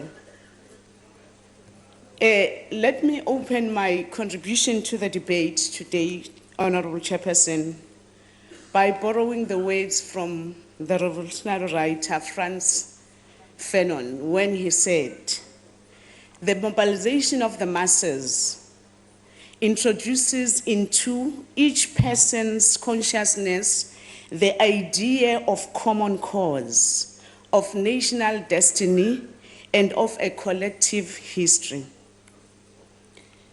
ANC has always believed that the people are their own liberators. That is, by the way of its character, the African National Congress is people-centered and people-driven. At all times, the ANC does not seek to create a layer of elite clique that thinks on behalf of the people. Instead, it creates opportunities for the people to participate and air their views. The ANC representatives of the people do not apply to the leadership for the appointment as members of Parliament. All ANC members of Parliament are elected by members of the ANC because of the confidence they have that the elected members will represent the aspirations and the people with zeal and discipline. The people of South Africa have consistently given a mandate to the ANC to lead this parliament because they know and acknowledge the struggles that the African National Congress have waged for democracy that South Africa enjoys. And as members of parliament from the African National Congress, that is what we are determined to do and will continue doing. ANC is the microcosm of the national democratic society and its building. There is a vibrant international democracy within the ANC where there is nothing like a voice of a leader that cannot be contradicted by anyone. All ideas are contestable and contested within the ANC. It is none other than the membership of the African National Congress and the people of South Africa who determine the direction which the ANC should take. For the ANC, the will of the people is paramount. That is why all South Africans are invited to contribute to the policy discussions, document, and even our organizational and political reports are on website accessible to all. To always prove that the ANC is the leader of the society, no political party can ever deliver its manifesto before the ANC does so, because they will have to wait for the leader to do that, then they do the follow-up thereof. And that is exactly what we are transferring to Parliament, because the ANC is the leader of the society, and we see that here. The African philosophy of Ubuntu requires that there should be reciprocation of courtesy and respect that is extended to the next person. According to the spirit of Ubuntu, according to the philosophy of Ubuntu, umuntu umuntu gabantu, mutu kamutu gabatu. This does not refer to the fact that in an African community, people protect each other symbiotically or from fear and want.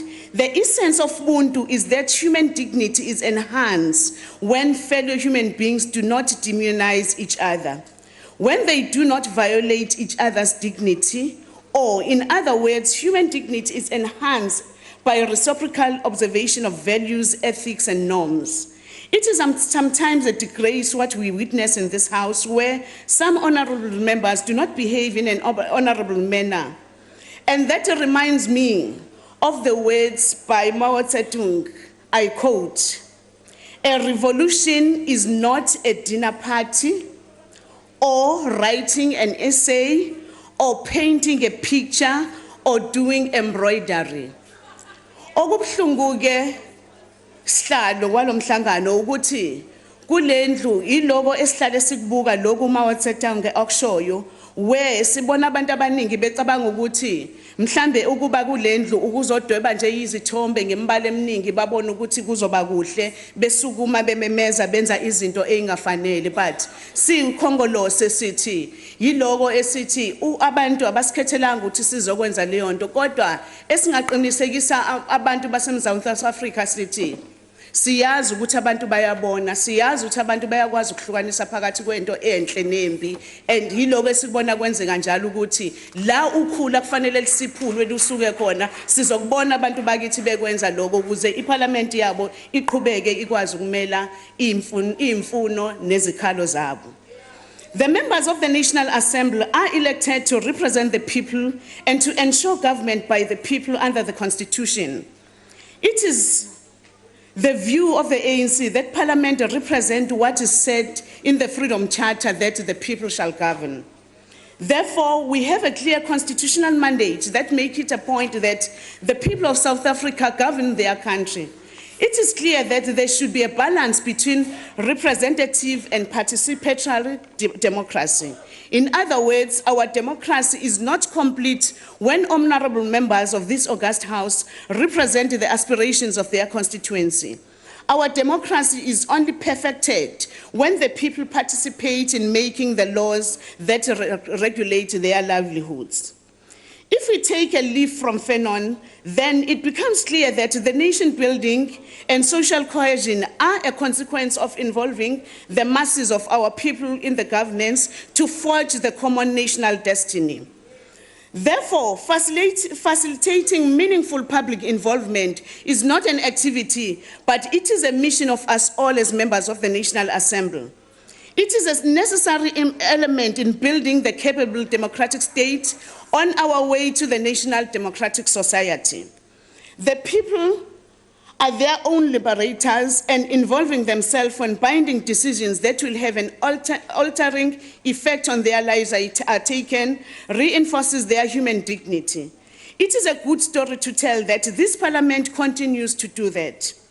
People continue to show confidence in this Parliament.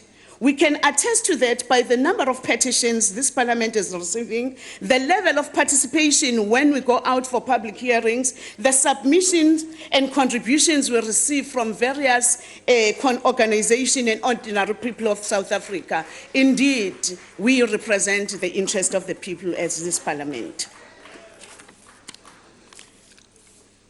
Government by the people can be interpreted in many ways, but we may confine ourselves to two interpretations. Government by the people means that the will of the people is expressed by the quantity of their votes should, after deliberation and engagement, prevail. Government by the people also means that the collective normative will of the people is expressed by the letter and spirit of the Constitution must prevail. It is the duty of the National Assembly, then Chair, and its committees to involve the people in the processes aimed at taking the binding decision. We are obliged by Section 59 of our Constitution to make sure that people are consulted and their views are solicited in the broad manner. It is therefore not enough to engage NGOs and other civil society advocacy groups, which often focus on particular areas of interest. The National Assembly should make reasonable attempts to meet with the communities directly and to meet with the organs of people like school governing bodies, community policing forums, and others. And that is exactly what we are doing as people representing, as the representatives of the people in this Parliament. We should bear in mind that consulting our people is not just a positive democratic activity, but it is in fact a militant anti-dictatorship activism. The ANC developed organs of people's power as levels of alternative people's governance as mechanism not only undermining apartheid dictatorship, but to also empower the people and liberate them.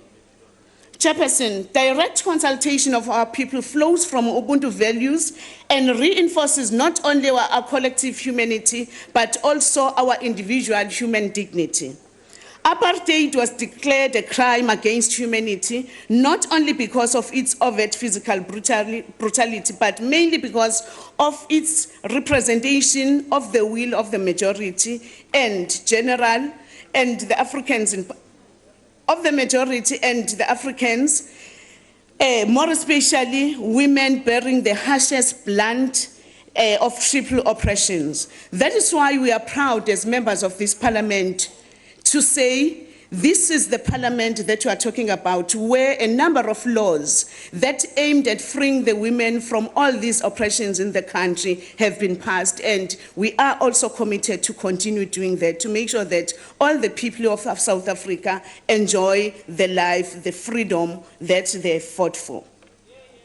When we fail to consult our people directly regarding decisions that are bound to alter their lives, either physically or normatively, we open up old wounds. In fact, we awaken the West in our people as we dehumanize them and treat them as perpetrators, minor as apartheid did, to a point of referring them to people working for others as boys and girls. Our people can only develop in each person's consciousness as Fanon contest the idea of common use of national destiny and of collective history if we ensure government by the people. In the same vein, government by the people also means subjecting our conduct and aspiration to the Constitution. We need to educate our people that when they are consulted and provided space to air their views, it does not follow that their views will necessarily carry the day. Our people should understand that government by the people also includes that no individual group of individuals can impose its will over the collective will of the people as encoded in the Constitution.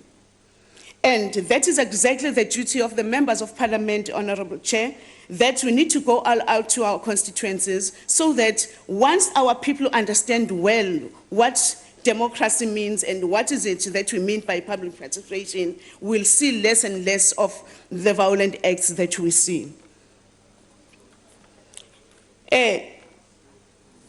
Chairperson, the courts have declared that the obligation to facilitate meaningful public involvement requires not only the meaningful opportunity for public participation, but it should be provided that the measures should be taken to ensure that people have the ability to take advantage of the opportunities provided.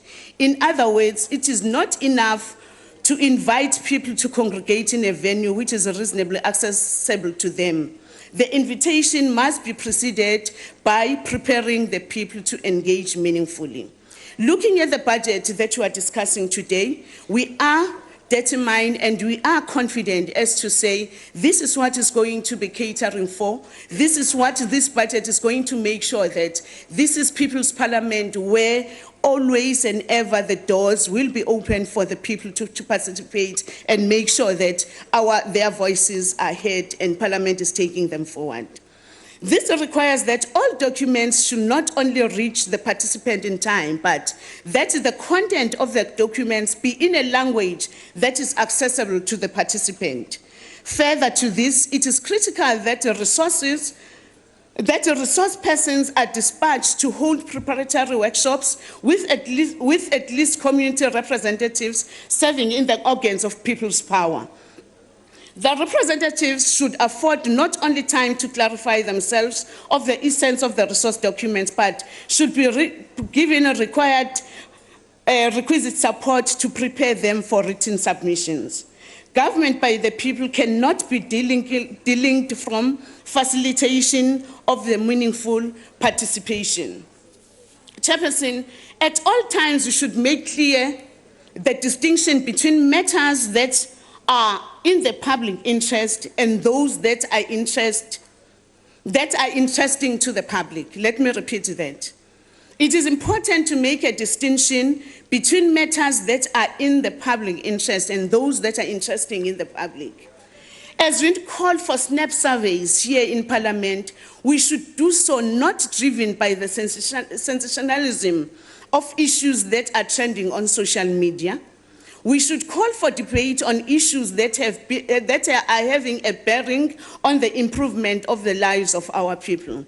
Sihlalo sekuyinto ejwayelekile ukuthi kulendlu kulesishayamthetho sibone njalo kuba nama debates ama-snap debates ahlale elethwa ubone ukuthi inhloso yawo ayikho nakancane ekutheni ithuthukisa kanjani impilo zomphakathi ithuthukisa kanjani impilo yabantu ezweni eSouth Africa kodwa ubone ukuthi ezinye zezihloko ezilethwa la kulesi shayamthetho ukuze kukwazi ukuthi kugcwaliseke lezi zinto ezitholakala kuma social media noma kujatshuliswe iqeqebana elithile labantu esiphila nabe South Africa. IParliament akulonake la lokho sithi njengokhongolose siyafisa ukuthi lawo maqembu analo umkhuba engathi angawayeka sisebenzise le platform ngendlela ezothuthukisa impilo zabantu bethu siqhubekela phambili. It should be borne in mind that government by the people implies that aspiration of the disadvantaged majority should persuade the concerns and worries of the economically dominant minority. Therefore, unemployment, poverty, and inequality being a triple challenge that afflicts our people should dominate this discourse in this national parliament. This National Assembly is the tribune of our people. Yes, this is their hope for better life. The interest of the people must therefore be paramount in this august house. In all respect, Chairperson, again, we love to raise the fact that this Parliament at all times we must always make sure that we uphold the dignity of this Parliament. Kuyathusa ke mhlali ngaphambili mphathi sihlalo ukuthi ngesikhathi ukuyiphatha okungamulekile esikubona kwenzeka kulendlu yilana obuye uyibuze khona ukuthi sifuna ukuvumelana yini sifuna ukubuyela emuva yini la esithi asisaphili ezweni la umuntu wesifazane ebukelwa khona njengoba eminye yemithetho eshayiwe kulendlu la esike sibone khona amanye amaqembu amancanyana esinawo phakathi kwethu eke adelele ungaze uzubuza ukuthi ingoba mhlambe usomlomo wendlu kuyisifazane noma kodwa sithi i-ANC yokuqhubeka ikulwele lokho ukuthi bonke abantu baseMzansi Afrika bayalingana isifazane nesilisa sitreatwa ngendlela efanayo yiloko esokulwela and sithi labo abaqalayo ukwenza lokho into ingasoze i-ANC yavuma sivumele ukuthi iqhubeke. Let me be allowed to Chairperson to quote from the wise words from our hero Comrade Nelson Mandela. The words that he said when he addressed the joint sitting of Parliament that took place on the 10th of May 2004. It was a joint sitting commemorating 10 years of democracy in South Africa. He said, I quote, "Let us never be unmindful of a terrible past from which we come from, using that memory not as a means to keep us shackled to the past in a negative manner, but rather as a joyous reminder of how far we come and how much we have achieved. My wish is that South Africans never give up on the belief of goodness that they cherish, that faith in human beings as a cornerstone of our democracy." Close quote. I think, Chairperson, those are the words that should live in each and every one as a member of Parliament, as the representative, as to say, whenever we are here, we are not here for our own good, but we are here to make sure that we defend the gains that we have fought for, we defend the gains that we Africans have gained. We never want to be taken back to where we've been oppressed, and not in any manner where whenever we raise those things because we're still tied and binded by the shackles of the past. But we are saying we'll never forget our past. That is where we derive our energy to move forward and make sure that we'll always fight for the better and for the better life of the people of South Africa. And this Parliament is here for that. Speaker, Honorable Chair, Speaker, we as the ANC, we're fully behind this budget. We fully support this budget. We are saying the government by the people means that the issues afflicting the people dominate the discourse in this People's Tribune. And through this budget, we are going to be able to deliver to the people of South Africa. We are going to be able to make sure that Parliament continues to be the tribune of the people of South Africa, and we deliver in the manner that will make sure that we change South Africa for the better and for the best. The budget is being seconded. Thank you very much, Chairperson.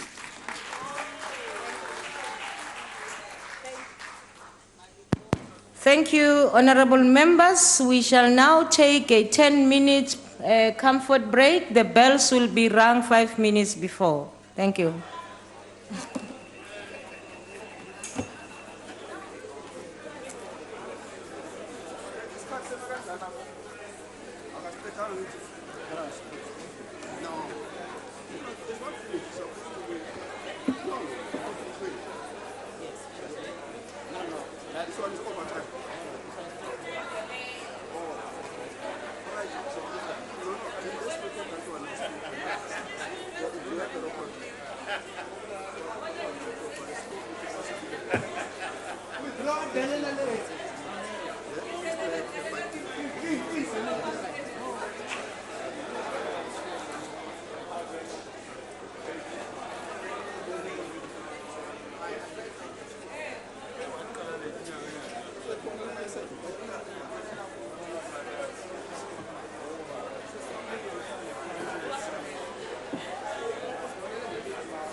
please be seated.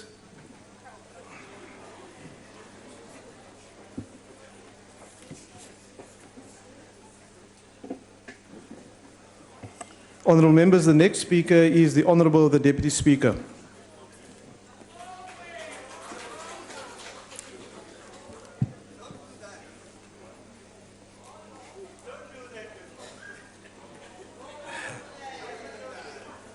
Chairperson,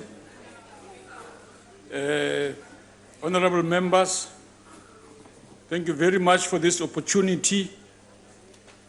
As the Speaker said, this is an excellent opportunity to reflect on the past 22 years and the 20th anniversary of our Constitution.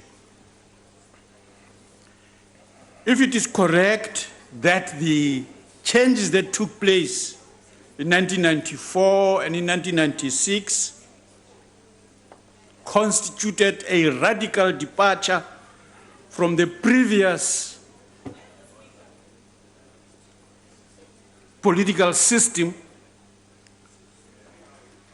it is appropriate today, this moment, when we look back 20 years ago, in spite of the huge progress that have been achieved to meet some of the promises of the Constitution, to argue correctly that we do need a second, more radical phase for socioeconomic transformation in order to aggressively pursue what the Constitution promises the people of our country. The immediate task for us today, on the 3rd of August, is to renew the mandates of the local legislatures, which constitute the third sphere in the three-sphere interrelated, interdependent, yet distinct spheres of our system of governance. With proper support by provincial and national government, these localities will be much more effective in achieving more than they have to date. We in Parliament, learning from these lessons of reading the Constitution, talking about interdependence, interrelatedness, and yet being distinct, the emerging cooperation inside the Speakers Forum, both politically but also administratively, bodes well for cooperation which the Constitution argues that we need in order to achieve the objectives it contains. Without such collaboration, it will be absolutely difficult to do that. We cooperate to generate common ideas that are emerging around effective oversight, common ideas around effective accountability, common ideas around monitoring and evaluation. And what currently exists as an independent budget office and its support to committees to conduct robust oversight and holding the executive accountable is the necessity to share these insights across the legislative sector. And when the National Development Plan calls for the strengthening of the capability of the state, it is in this area that we need it the most, in order to ensure that the commitments to the people that we say we must follow up with more rigor happens effectively.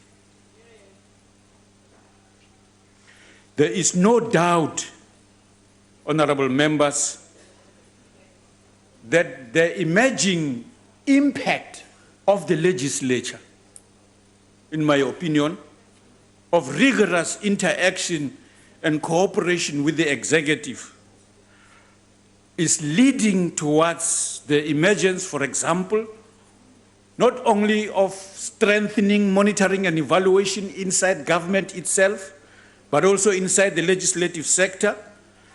There is also a very useful emergence of the requirement for socioeconomic impact studies to precede legislation, so that we do not have to wonder what the effect of any intervention legislatively will have, so that in committees considering what is before them, they are able to do so informed by this impact that we would like to see, which is the call for a meaningful transformation in our society.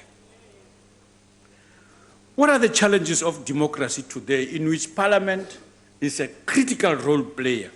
In my view, it is for Parliament not only to continue to represent what we have done successfully to date, hold elections for this part of the governance system, but also for local government, as we are going to do in August, and that is worth celebrating, which is what the Constitution wanted us to do.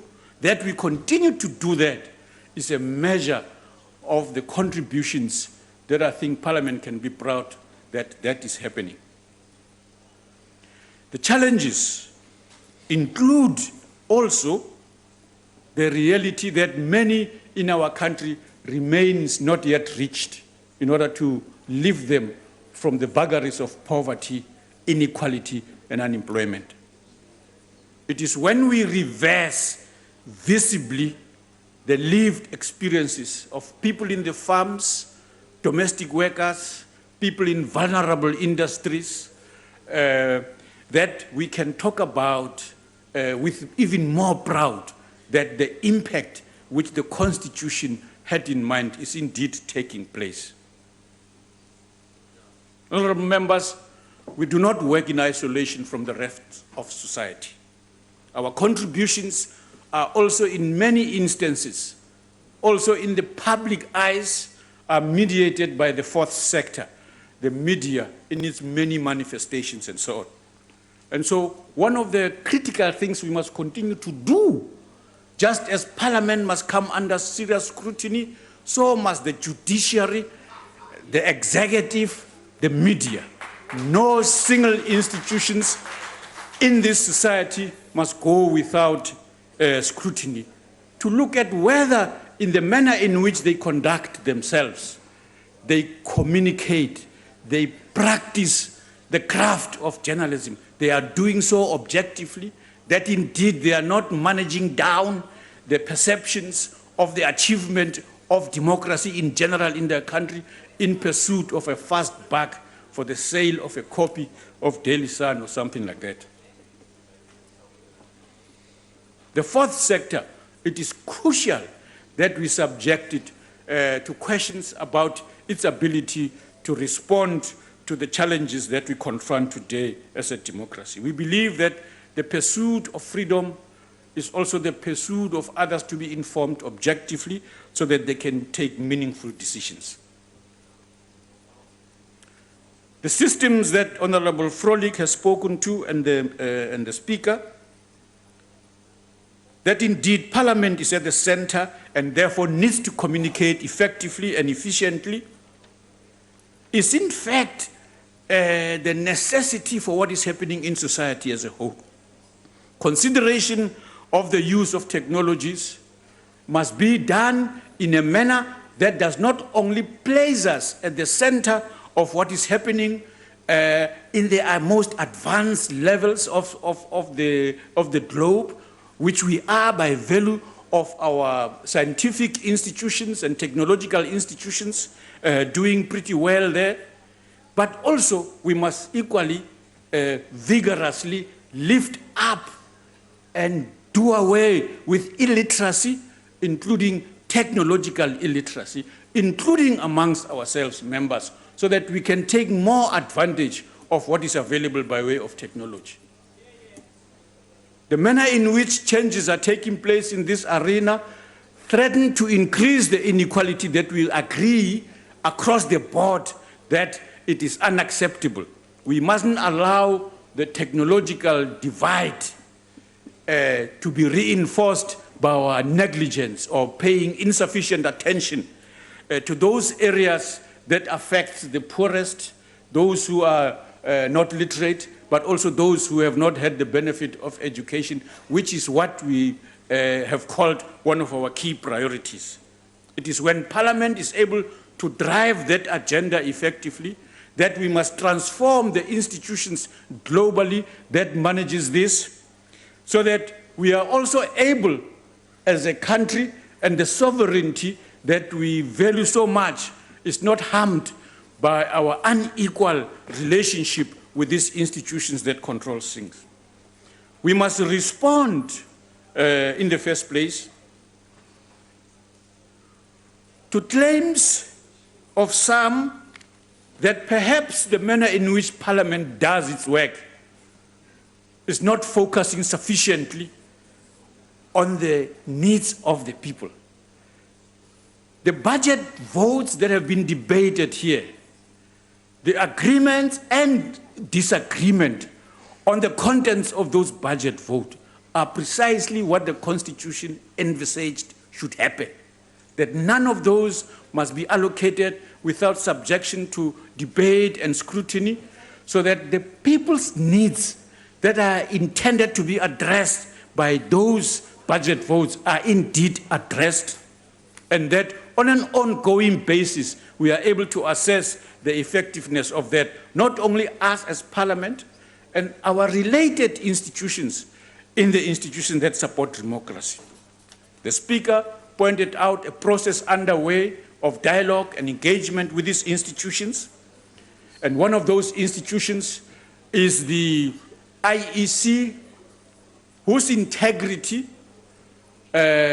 must always be protected by all of us, because we would like them to conduct a free and fair elections as they have done in the past in the majority of the elections that we are required to have.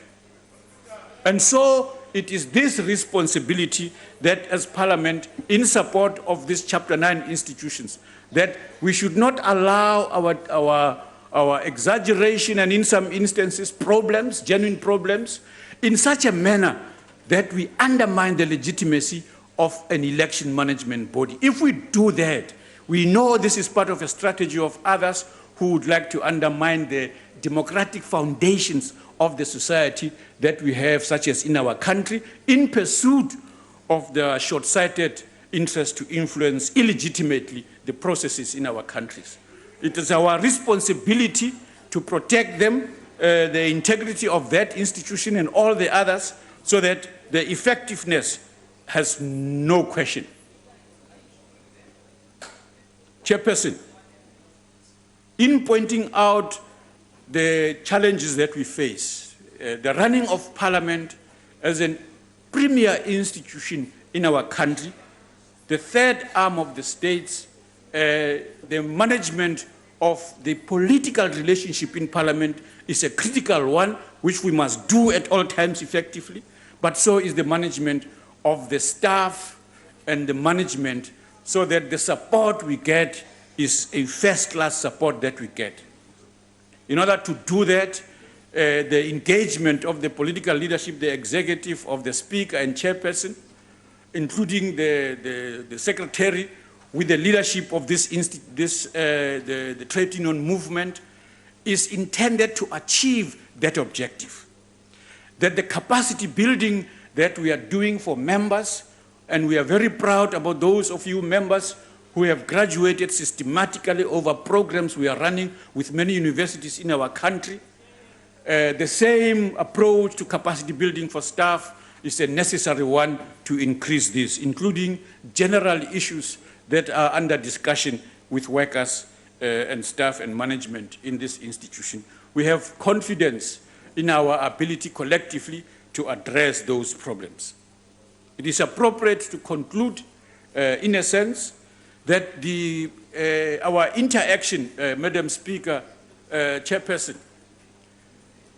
in the regional and international fora continues to be very inspiring and humbling in the manner in which others consider the progress we have made, the examples we have set as worth following.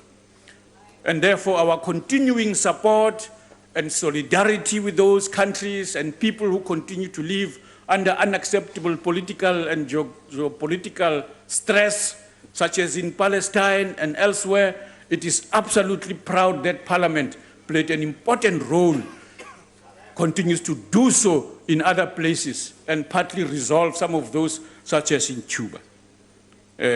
It was absolutely proud that this recognition was made public by others elsewhere, that the role that our Parliament played in those places was decisive. And I hope we can continue to do that in future. Thank you very much, Madam Chairperson.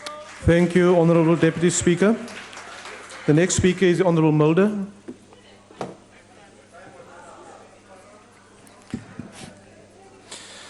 Honourable Chairperson, today we are debating the budget of Parliament, the highest legislative authority in the Republic.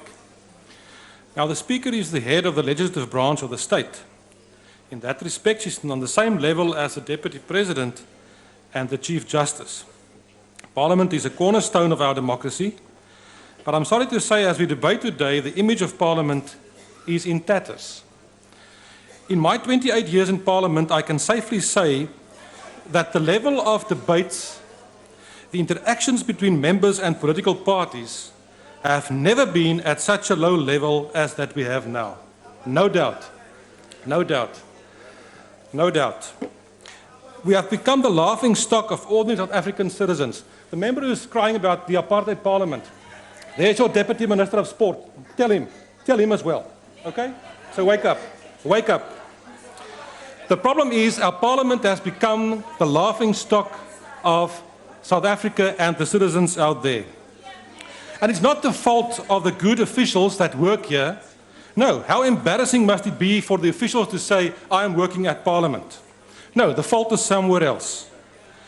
Parliament has become the victim of a blood feud between the real ANC Youth League, currently dressed in red, and the ANC under the current leadership of President Zuma. In the run-up to the 2014 Honourable election... Mulder, Yes. will you just take your seat? Yes, Honourable Member, why are you rising? Honourable Chair, we are not ANC Youth League. This is the Economic Freedom Fighters. What is the point of order? You refer to us as the real ANC Youth League. We are the Economic Freedom Fighters. Thank you for the information, Honourable Member. Continue, Honourable Mulder. I'm glad that the Honourable Member thinks that he's the EFF. You are the ANC Youth League, currently dressed in red. Now, the point, Chairman, is that this feud between... Honourable Mulder, will you take your seat, please? Yes, Honourable Member. May I address you? Yes. Continuously, the member on the podium keeps on referring to us and associating us with ANC failures. You need to rule on that. Honourable we are Member. not ANC Youth League members. Thank you, Honourable We are Member. economic freedom fighters. You need to rule on that. Thank you, Honourable Member. Will you take your seat? Honourable Mulder, will you refer to the Honourable Members to the party that is represented in Parliament, please? I can do that, Honourable Chairperson. Or the Honourable Members? Yes. Oh, really? Now, the problem, Chairperson, is that in this feud between the EFF and the ANC, and we must also be quite clear that the EFF quite clearly stated their objective when they came to Parliament before 2014. They clearly said, we intend to bring the revolution to Parliament. That was on record, and we all know that, and the member agrees with that. And in that process, to do that, they need to get rid of President Zuma, and they want to defeat the ANC.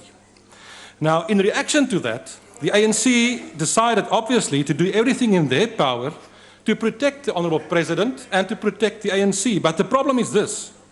This is done regardless of the truth, regardless of the law, regardless of the Constitution, regardless of Parliament, regardless of the solemn oath each and every one of them swore, regardless of South Africa. Why? Because the ANC is everything. And because of this feud, Parliament has become in disrepute in terms of public perceptions. This non-august chamber that voted not once but twice to exonerate President Zuma, that twice said that it was okay for him to ignore the public protector, that ignored the law and the constitution in doing so. The National Assembly was duty-bound to hold the President and Executive accountable by facilitating and ensuring compliance with the decisions of the public protector. But the ANC majority in this House deliberately decided not to do so. And then they have the audacity afterwards to come and say, we in Parliament failed. No, we in Parliament did not fail. The ANC majority in Parliament failed. The Honourable Gina earlier this afternoon referred and said there's no view of an ANC leader that cannot be challenged. So who of you challenged the advice that you received to accept the proposals by the ad hoc committee? Did anybody challenge that? No, nobody did. Meneer Voorsitter, daar moet geen verbasing wees dat die grondwetlike hof sy uitspraak gemaak het soos hy gemaak het nie. Dit was voorspelbaar, want daar is nie 'n enkele argument wat die grondwetlike hof aangevoer het wat nie reeds in hierdie parlement gestel was en die ad hoc komitee gestel was nie. Die feite was uitgespel vir die ANC. You were not prepared to listen because in your defense of the ANC, you brought this parliament into disrepute. And this feud will continue, and Parliament will lose, and people will laugh at us. Honourable Member, your time is now expired. Thank you, Chair. Thank you. The next speaker is the Honourable House Chairperson, Dediza.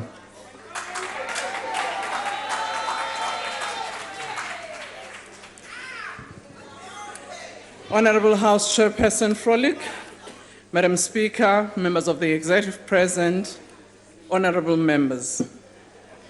Today I would like to dedicate this budget to Dr. Langalbalele Dube, the first president of the ANC, who in his wisdom realized that education was important and therefore built a school known as Uhlange Institute in order to ensure that school produces self-reliant citizens and to provide industrial training as well as academic skills.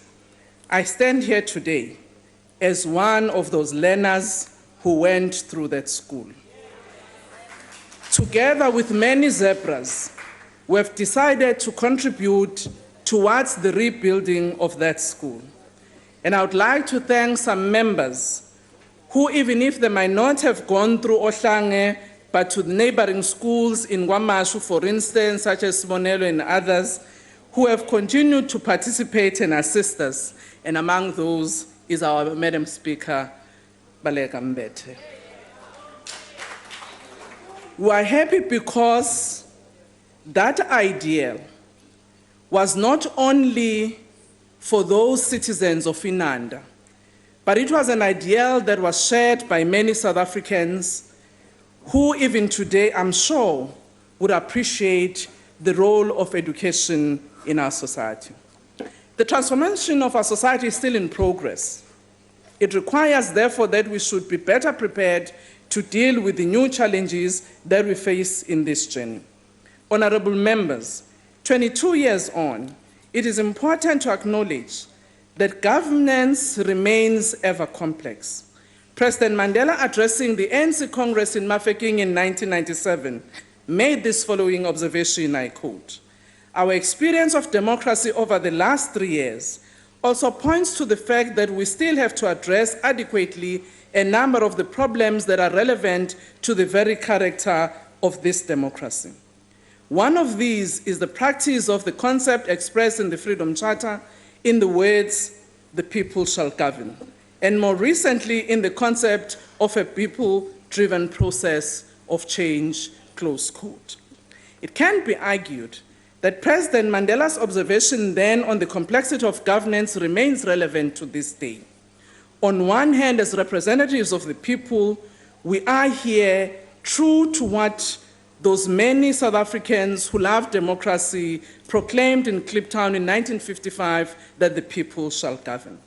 However, in an ongoing work, we have to make sure that people participate in this assembly by participating in our committees, sending also their input so that indeed it becomes a participatory democracy that we had envisaged.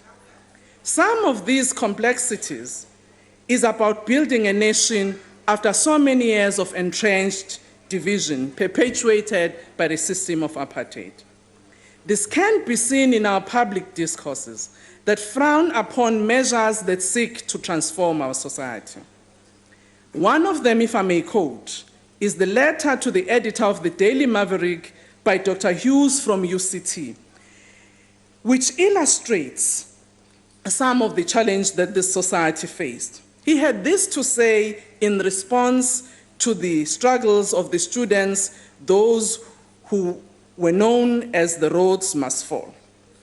Dr. Hughes says the following, I quote, "Many people are bemused by what is happening to the pictures at UCT. It would be bad enough if they were being taken down to protect them from the students. But the truth of the matter as it emerges from two ground-up reports seems to be more bizarre, that this move is being undertaken to protect the student from the pictures." He goes further to say in the article, "If we adopt the offensive principle, turning higher education into lower education is a really bad idea," and I'm sure a number of us would agree with. "And all this is being done in the name of inclusion. How can that be? The rhetoric about inclusion is deeply confused. That will ensure that some people will remain in prejudice and ignorance forever. This letter reflects, in my view, the deep fault lines that still remain in our society, which we as this legislature need to address. It tells the story of the impact that the previous system had on our society. Ironically, it is the very UCT in 1968 that refused to appoint Professor Archibald Achimafeje, a former student of UCT, to become one of the lecturers in that university. How can today, when we have to talk about inclusion, we then say it is lowering the standards? If there are challenges in our education system, in particular higher education, is it not our responsibility collectively to see what we can do to improve it rather than casting aspersions and only pointing fingers? As Parliament, I will submit, Honourable Speaker, that we need to engage as this Parliament on what we need to do to build our nation. It's only 22 years. But in order to do so, we also need an effective Parliament. Ageman Dua, in his report following the assessment of the capacity of Tanzanian Parliament, had this to say, capable, I quote, "Capable legislatures are crucial in creating an enabling environment for democratic growth and good governance in emerging African democracy. The legislature is the principal form for communicating people's needs and the efficacy of the institutions to check executive power through oversight, ensure transparency and accountability in economic management, formulate coherent laws that uphold human rights, makes it a valuable instrument of promoting democracy and the rule of law." Close quote. Madam Speaker, I'm proud to say, to fulfill this observation as pronounced by Ageman Dua, South African Parliament developed a learning and development policy that is accompanied with resources for capacity building. In 2011, a legislative sector program was developed together with Palama to respond to the needs of the legislature. I'm happy to report that 102 members of Parliament enrolled at Wits University last year. 67 MPs for the Graduate Certificate in Governance and Public Leadership, 20 MPs for Postgraduate Diploma in Governance and Public Leadership, 18 of whom who have completed. 15 MPs enrolled for the Masters in Governance and Public Leadership, 14 MPs and MPLs enrolled in the Advanced Short Learning Programs in Research Methodology, Strategic Diplomacy, Transitional Justice and Industrial Policy, who have graduated in April at the University of Johannesburg. But also, as part of building our capacity as this legislature, we have supported committees with specific training programs, such as the Committee on Telecommunications, as well as the Communications and the Human Settlement a program which we are doing with the Nelson Mandela Metropolitan University. Honorable members, it is important that we invest in building our human resource capacity at this Parliament in order to meet the challenges of today. I would also hasten to say, if we are to be an effective Parliament, we need an infrastructure that is capable to support members. As House Chairperson responsible for members' interest, we have done what is possible within the quarterly consultative forum, albeit some challenges that remain. I support you, Madam Speaker, that we need to operationalize the Financial Management Act that was adopted in this Parliament and amended in 2014. This will ensure that Parliament becomes responsible for its resources, also its assets and property. How can it be that just 30 minutes before we come to this house today, the lifts are not working? And we must ask somebody who will ask somebody to make sure that the lifts work. We can't hold the Speaker responsible because he doesn't hold that responsibility as we speak. I'm sure all of us will agree that even if we don't do everything possible now, we must gradually take some of the functions from the Department of Public Works. But I also want to say, an effective Parliament requires healthy parliamentarians. Honorable Speaker, I would want to propose to the whippery that we need to consider to actually finalize our wellness program, but also to ensure that in between the sessions of this Parliament, we can have a proper leave. Madam Speaker, as Parliament, no matter which side of the House we may be sitting, we can agree that despite the progress we have made as a nation, we are still faced with the challenges of inequality, underdevelopment, and poverty. We have within ourselves to make it work.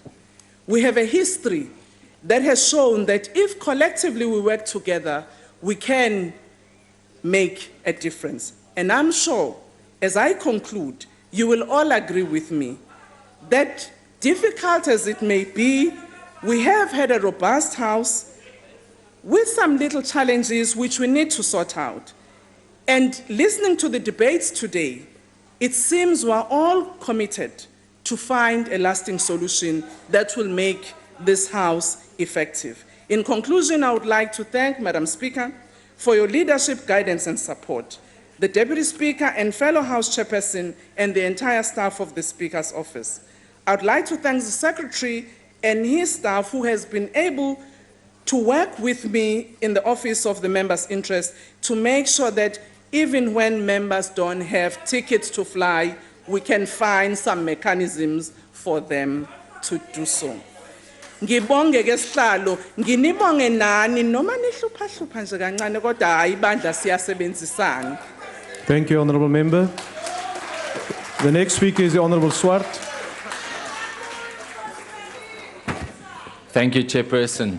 Madam Speaker, Chairperson, as we consider this debate, one of the themes that has gone throughout the debate has been the lack of decorum and the disruptions that have been taking place. And Chairperson, we in the ACDP are in agreement with other speakers that we are running the risk of losing legitimacy in the eyes of the public. Is it too difficult to follow the injunction in 1 Peter 2 verse 17 that says, honor everyone, show respect to everyone, fear God, love one another, and honor the king, the emperor? This surely gives us some food to thought as we consider the disruptions that are taking place. And besides the disruptions in the plenaries, we've seen protesting students breaking through the parliamentary gates last year, rightly or wrongly, Fees Must Fall campaign. We saw Nahawa workers again demonstrating on the parliamentary precinct, rightly or wrongly, and we had more disruptions in the House. The shaking continues. The shaking continues. These have clearly damaged the reputation of Parliament, and in my 17 years it has been very difficult. But surely we can reach across party lines and find a way to deal with these issues in an amicable manner by honoring, respecting, and showing dignity for one another. And I want to agree with the Honourable House Chair that the committees are the engine room of Parliament, and that what public sees is these disruptions, but there is so much good work that is taking place. There's so much good camaraderie in the committees. And surely the public should see more of that as well, and not only the scandalous events here in Parliament. Now, regrettably, one of the lowest points of Parliament, as we all know, was the Constitutional Court's recent judgment, where Chief Justice Mogoeng found, to quote, that the National Assembly acted unlawfully and inconsistent with the Constitution. Now, whilst we've had legislation struck down before for being unconstitutional, never before has the Constitutional Court found that Parliament has acted unlawfully in breach of its constitutional duties of oversight. And this, of course, follows the Nkandla issues, which we are very aware of. Now, we in the ACDP pleaded with Parliament not to accept the Police Minister's report. We participated in 2 ad hoc committees.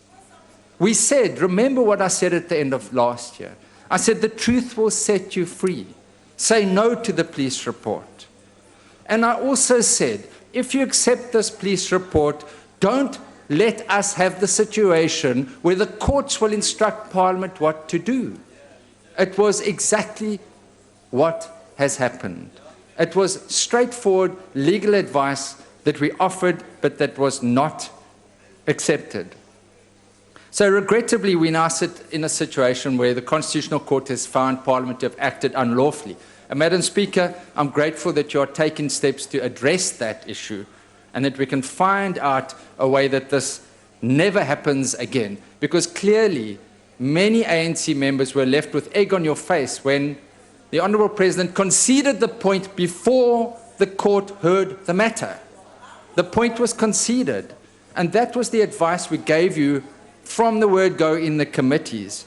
So had we have listened to one another, and I'd urge you, there's a wonderful article that was written, A Ray of Hope from Parliament, how the opposition persuaded the majority party with good arguments about the Protection of State Information Bill. So there's always room for engagement and Honourable listening Member, to one your another. time is now expired. Thank you, Chairperson. Thank you.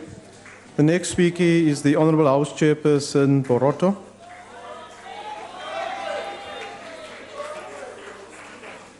Thank you, House Chair. Honourable Speaker, Honourable Deputy Speaker, members of the Executive, honourable members, distinguished guests, ladies and gentlemen. The important task of our national democratic revolution is to grapple with a complex and an ever-changing world order.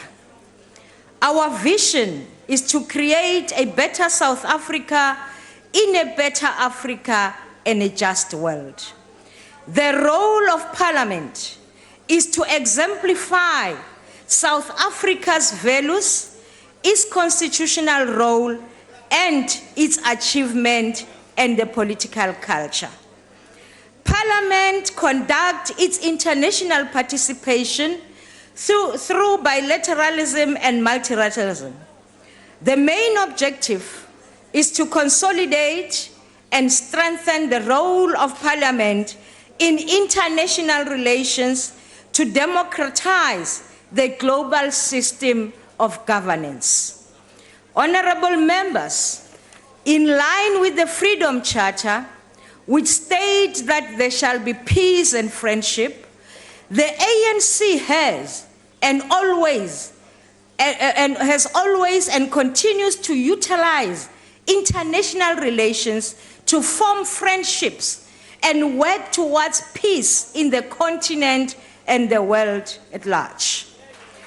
Whilst pursuing South Africa's national interest, the South African national interest seeks to attain the sustainable development of South Africa's people in line with the core values of unity, prosperity, non-racialism, non-sexism, and a cohesive society.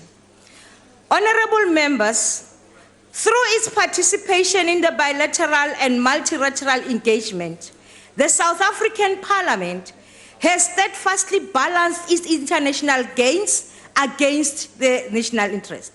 In accordance with South Africa's foreign policy imperative and priorities of consolidating the African agenda, South-South cooperation, North-South dialogue, and promoting democratic global governance, our delegations consistently promoted the complementary aspiration of the African Union's Agenda 2063 strategy, the SADC Regional Indicative Strategic Development Plan, and our National Development Plan.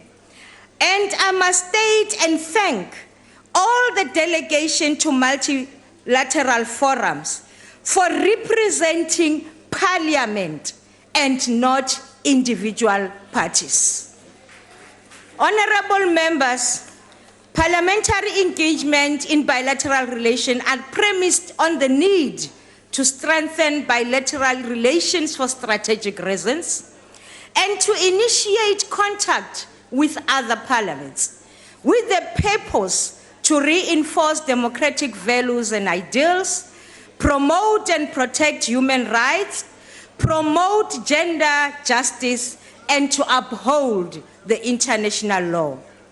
The South African Parliament is increasingly viewed as a model of excellence with regards to its governance model and committee systems, rules of procedure, and policy perspectives. All of these aspects are the center of bilateral exchanges when meeting with other parliaments. The presiding officers of this parliament have been inundated with a number of various requests from various countries that have identified the South African Parliament as a strategic partner. These efforts have had a significant impact. But I am certain that even more can be achieved because we are open to working with other parliaments to learn what we can and share our experiences. Today, honorable members, you heard there was a delegation from Malawi. Their main interest was mainly on the gender matters. The world is asking, how do we manage to balance the gender? And I must say, it is thank you to the ANC because of their 50-50 policy in all the structures of government. And we wish that all other parties can follow suit and ensure that there is a good representation of gender in all their structures and here in Parliament. We should strive to have equal representation of women, even in our own delegation, as our own international delegation. Those prophets of doom that thought that this parliament will collapse and minimize the importance of women should say to themselves, ah, shame. Honorable Singh, you talked about us making sure that we have the youth having their own forum. And I must say that in this year's Interparliamentary Union, the theme was that. And as South Africa, we have supported that because we know that the ruling party has always said that the youth and the women must form part of this parliament. Some of our multilateral engagements include, we have successfully hosted the 37th Plenary Assembly of SADC Parliamentary Forum in July 2015. under the theme Industrialization and Regional Integration in SADC and the role of parliaments. Our parliament, jointly with the Interparliamentary Union and the United Nations High Commission for Refugees, successfully hosted the conference on ensuring everyone's right to nationality, the role of parliaments in preventing and ending statelessness in 2015. Honorable members, let us remember that the ANC is anti-imperialist and pursues progressive internationalism, international solidarity, the African agenda, and multilateralism. Hence, we participate in numerous parliamentary fora. However, I must caution that we have noticed an increasing trend where members receive invitations to events not entirely consistent with the ideals that form part of our foreign policy priorities. In this regard, we wish to urge honorable members to exercise caution and restraint. The National Development Plan also guides the international participation of Parliament, specifically Chapter 7, that makes it clear that South Africa must open strategic partnership among individual partners based on strategical, political, and economic priorities. As such, our Parliament will continue to participate in this strategic international forums. Honorable members, I am of the view that in crafting a framework to guide our work, we must ensure that it reflects the values enshrined in our Constitution, as well as on the National Development Plan and Agenda 23. Nationally, we have been called upon to ensure that we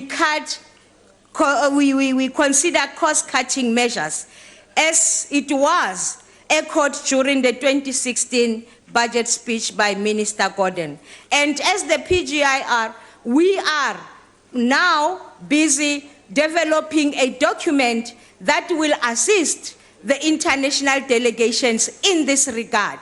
And we also have to consider maybe a rotation on the smaller parties so that everybody in this parliament gets an opportunity to participate. As I conclude, I want to thank the International Relations and Protocol Division, which is a component of the Parliamentary Service, for their support in all our work. Our international relations work underpinned by commitment and development. I also want to thank the Speaker of the House, for giving us power and for making sure that we soldier on.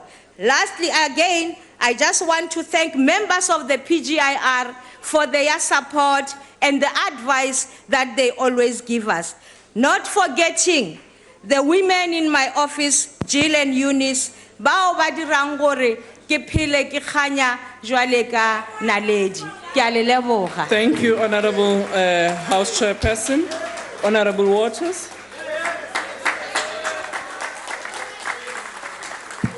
Achtbare Voorsitter, to the Honourable Barotto, with regards to the ANC's policy of gender equality, it's strange that the new formally formed committee that oversees Parliament has 2 chairpersons and neither of them are female. It's also strange that out of 8 ANC premiers, only 1 is a female.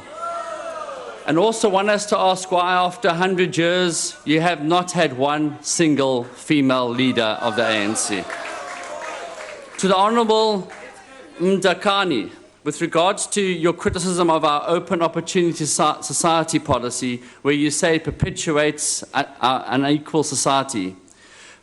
It's very rich, and that's not a pun, by the way, it's very rich coming from the ANC, when they themselves have a selected few that benefit from broad-based black economic empowerment. Why is it that the Department of Mineral Resources gave Goldfields a list of who they should empower and who they should not, including, I believe, the Speaker herself, who got 25 million rands of shares in Goldfield?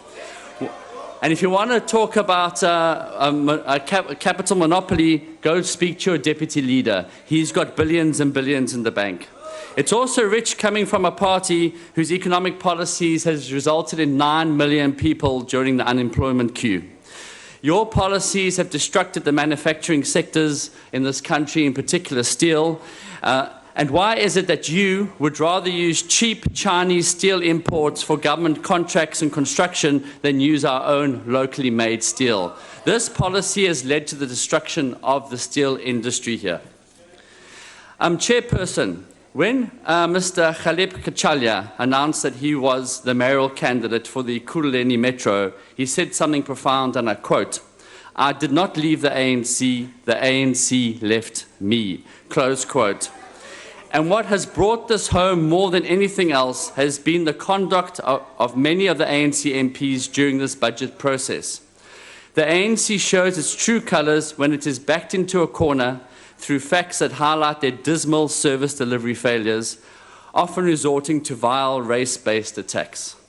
All South Africans should be repulsed when the ANC call people sellouts simply because they are black and choose to join a party other than the ANC. We should be repulsed when the ANC resort to racial profiling and call MPs Guptas just because they are of Indian descent. We should be repulsed when the ANC label all people with certain skin colours as racist. My party, the Democratic Alliance, and its predecessors has a proud history of rejecting the despicable Gafar strategy used by the then apartheid National Party government. And I want to remind the ANC today, we too reject your despicable Gafar strategy. Parliament has a budget of 2.1 billion rand, which is bigger than 13 other national departments. However, there has been no scrutiny of this budget, and we are here today debating a budget that no committee has had oversight of. The Constitution clearly states that the ministers are accountable to Parliament and not the other way around. And oral questions are a crucial way of holding the executive to account. Yet several ministers don't take their oath nor the Constitution seriously when they fail to be present to answer questions in this House. And the most notable serious offenders are the Minister of Basic Education and the Minister of Trade and Industry.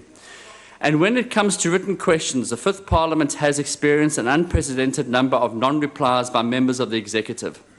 Some of the biggest offenders include both the previous and current Minister of Cocta, the Minister of Defence, who's here, the Minister of Justice and Correctional Services, the Minister of Public Works, and the Minister of Labour, as well as the Minister of Social Development.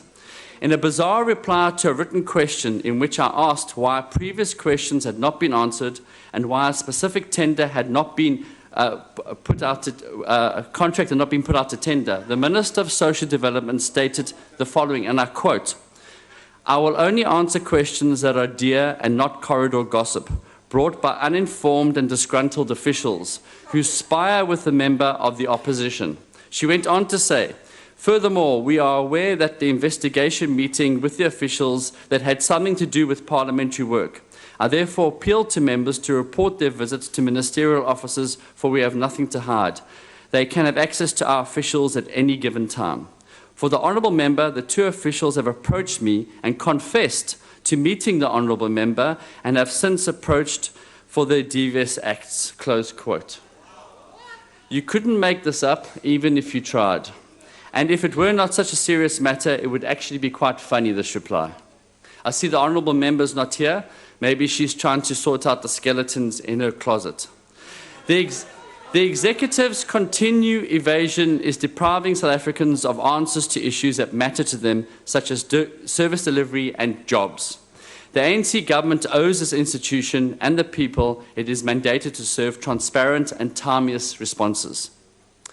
We have a speaker that is compromised by her being the chairperson of a party and in the top 6 of the ANC. Her job is supposed to viciously guard the independence of Parliament and ensure that the executive is held to account, not to take instructions every morning at Luthuli House and ensure that they are implemented here in Parliament. Chairperson, on the 25th of April this year, Madam Speaker received a letter from an anonymous for fear of victimization author. warning you that Parliament was contravening and failing to comply with the Financial Management of Parliament and the Provincial Legislatures Act of 2002, with regards to a once-off ex gratia and notch increase for affected staff, which included gaps in implementing of performance management systems, lack of notch progressions, where some employees had worked in Parliament for more than 30 years without a notch adjustment. The Speaker needs to explain to this House why the Secretary of Parliament, who was only employed on the 1st of December 2014, some 3 months before this memo was written, could in all conscience take 71,000 Rand ex gratia payment. How could he do that, Madam Speaker? We believe the Secretary to Parliament has contravened Section 7E of the Act. In addition, just last week, Nahawu once again called for the Secretary's removal after accusing him and his administration of selectively implementing agreements pertaining to performance bonuses and conditions of services since last year's unprotected strike, which in November ended with a return-to-work agreement being signed. Last month, again, the City Press reported that he and other senior officials had spent nearly 2 million Rand on a 2-week benchmarking exercise across Europe. 177,000 Rand of that was spent on just 3 nights accommodation in London. The paper also suggests that the procurement procedures were also violated in this process. And in July last year, the Secretary to Parliament admitted to the press that he had been using a parliamentary vehicle fitted with blue lights to ferry his family around Cape Town. Little wonder we have so many unhappy staff in Parliament. Chairperson, through you to Madam Speaker, it is quite clear the Secretary to Parliament is out of control. He needs to be investigated, and if it is found that he has flouted any laws or policies, he must be fired. Chair, all this highlights is how Parliament has been a victim of state capture. There is no distinction between the Executive, Parliament and Latuli House. What one wants, the one gets. Not only has the ANC caucus failed to hold the Executive to account, they also brought Parliament into disrepute with their biggest assault on this very institution and the Constitution by choosing to absolve the President from complying with the remedial action taken by the Public Protector. In doing so, they put the ANC, accused number one, and most importantly for the ANC caucus, their salaries all before the Constitution. But please don't take my word for it. Let's look at what the Constitutional Court judgment said, and I quote, "The resolution passed by the National Assembly absolving the President from compliance with the remedial action taken by the Public Protector in terms of Section 182(1)(c) of the Constitution is inconsistent with Sections 42(3), 55(2)(a), 55(2)(b), and 181(3) of the Constitution, and therefore are invalid and set aside," close quote. The scathing judgment also clearly shows that the Speaker of the National Assembly was derelict in her custodial duty to uphold the Constitution. This morning, during the memorial service of the late Dean Smuts, Honourable Maimani reminded us of a speech that she once gave, where she stated that MPs are accountable to 4 C's: their conscience, their country, the Constitution, and their constituency. I wonder how many of you can, in all honesty, say you meet that criteria. Chairperson, I am sure that so many people who fought for our democracy, such as Nelson Mandela, Oliver Tambo, and Helen Suzman, they must be looking down at us now in shame and wondering what we are doing as an institution to protect our Constitution. There is, however, an alternative for the electorate, and that is a democratic alliance. Yes, we have a vision of a winning and a united South Africa where our strength lies in our diversity. We are a great rainbow nation because of our diversity. Our diversity of being black, colored, Indian, and white. We are a great rainbow nation because of our diversity. Our diversity of being straight or gay. We are a great rainbow nation because of our diversity. Our diversity of being Jewish, Hindu, Muslim, Christian, or Buddhist. We are a great rainbow nation because of our diversity of being women and men. So on the 3rd of August, people will vote for the DA, a party that believes in a society built on freedom, fairness, and opportunity for all, not for the selected few on this side, where the 9 million unemployed can actually have a future and a government that cares about them.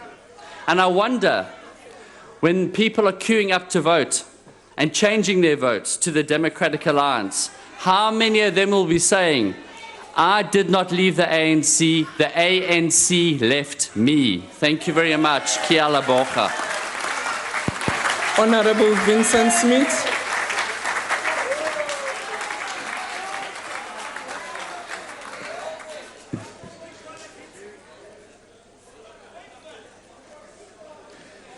Chairperson, we rise to declare the ANC's support for budget vote number 2. For more than 3 centuries, the oppressed people of this country fought for the establishment of a genuine people's tribunal. They embarked on a struggle to ensure their voices be heard and acted upon by elected representatives of their choice. In Kliptown 61 years ago, the Freedom Charter was adopted. When the Freedom Charter was adopted, these demands were clearly spelled out and documented. The very first pillar of this document insisted that nobody be discriminated against based on race, gender, the color of his or her skin. They also declared that all the people be entitled to take part in the administration of the country.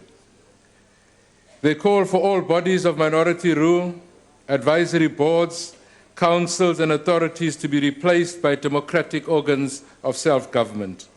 And very importantly, they demanded that every man and woman shall have the right to vote and stand as a candidate for all bodies which make laws. Chairperson, Section 55 to 59 of the South African Constitution, informed directly by these demands, by the demands and aspirations of our forebears, enshrine these very values as an integral part of the supreme law of the land. The Constitution outlines the powers of the National Assembly, evidence or information before Parliament, internal arrangements, proceedings and procedures of Parliament, privileges of members and access to the National Assembly. These 2 seminal documents must act as a guide for all of us, regardless of our political persuasion, in directing our actions as members of Parliament. Deputy Speaker, there is a general acceptance that much has been done since the African National Congress took office. But we all agree that much more work remains to be done in order to fulfill our historic mission of the creation of a democratic, non-racial, non-sexist, united and prosperous nation. Chairperson and members, it is upon our shoulders that a huge responsibility rests if South Africa and her people are to progressively improve their fortunes in qualitative terms. In the pursuit towards attaining this ideal nation, Parliament must ensure that the end product of our efforts must be that of building a capable developmental state where every cent of public money realizes maximum value. Through our work of interrogating departmental strategic and performance plans, this institution continues to contribute directly towards fundamentally transforming our country and creating a better life for all. Chairperson, whilst we acknowledge these achievements, Parliament must, through rigorous oversight of government, continue to ensure that no child has to study under a tree or in a mud classroom. We must also ensure that more South Africans have decent jobs, have decent houses, and live closer to the places of their employment. Parliament's contribution towards improving the socio-economic conditions of the people must ensure that through effective oversight, government policies must address the stubborn curse of an unequal society where in the majority of black South Africans continue to live in abject poverty, whilst our white counterparts continue to benefit from ill-gotten privileges inherited from our apartheid past. After 22 years of democracy, Parliament dare not fail our people. Chairperson, the Minister of Finance during his budget speech reminded all of us of these responsibilities when he said, and I quote, "We want our government to function effectively, our people to work in dignity with resources for their families, decent homes, and opportunities for their children." Parliamentary oversight over the executive and the administration cannot be reduced to a desktop exercise. I will return later with regard to steps that could be considered in addressing the balance between desktop or committee room oversight versus constituency-based oversight. Speaker, Chairperson, it is our contention that over and above debating and considering whether the current budget proposals will address the immediate needs, we must simultaneously start the discussion on what needs to be done in the longer term to improve parliamentary oversight and accountability over the executive and government departments, to improve public participation, and to improve public representatives' responsiveness to the needs of the citizenry. In agreement with you, Speaker, let us remind one another that in 1910, the Union of South Africa was established by an illegitimate government by unifying the Cape Colony, the Natal Colony, the Transvaal Colony, and the Orange River Colony, and with this, the establishment of Parliament here in Cape Town. Our struggle for political emancipation and freedom dictated that on assuming power, ours as the ANC was not to conform to what we inherited from apartheid, but to radically transform the status quo. Chairperson, the seat of the Apex Court was moved from Bloemfontein without any fuss. Why then is there so much unhappiness at the suggestion to move the seat of Parliament, which we will argue will contribute towards enhancing and improving the role and functioning of this institution and simultaneously reduce the costs to the public purse? The current arrangement of locating the administrative arm more than 1,000 kilometers away from the legislative or oversight arm can no longer be justified politically. It can no longer be justified financially or even from a point of whether this arrangement is the most sensible in advancing our objectives of strengthening oversight, improving accessibility, and increasing public participation for all citizens with regard to parliamentary work. Chairperson, the cost of accommodation, support staff, and ground and air travel associated with having ministers and officials traveling to Cape Town from Pretoria, only to appear before parliamentary committees for 3 hours and then trekking back to Pretoria, does not represent value for taxpayers' money. The requirement of the executive and the administration to present themselves before Parliament means that many productive hours are lost in transit from Pretoria to Cape Town and back again, whereas having Parliament and the executive located in the same province will mean that after the 3-hour oversight session, the ministers and the administration will be able to immediately return to their place of work to continue the task of service delivery for which they've been elected. Speaker, if we are serious about direct community participation in the work of Parliament by all, and not only by the well-resourced, then Parliament must be located within easy access by the majority of South Africans. Cape Town being at the southernmost tip of the country, is just not accessible to the majority of South Africans and renders the promise of community participation and education nothing but an empty promise. Chairperson, we also argue that Parliament, as a separate and equal arm of the state, must be an agent for radical change in the quality of life for all citizens through more effective and efficient oversight by the extension. Order. Honorable Smith, can you take a seat? Chair, Honorable member, what we is are the point guarding of our order? intellectual property. It is EFF that has Order, proposed honorable the member. removal of Parliament from Cape Town to Can Pretoria. you please take Thank a you. seat? If I may remind you, honorable member, the debate on the move of Parliament started in 1994. Honorable, order. I can refer you to the document that was drafted by the then Minister of Public Work, Honorable Jeff Radebe. Honorable Smith, can you proceed? Ngiyabonga, Speaker. Let's also disabuse the EFF of this notion that they are the originators of this idea. Go to the records of Parliament, and those that were here will tell you that we've asked this question even in the previous Parliament, before the birth of the EFF. Speaker,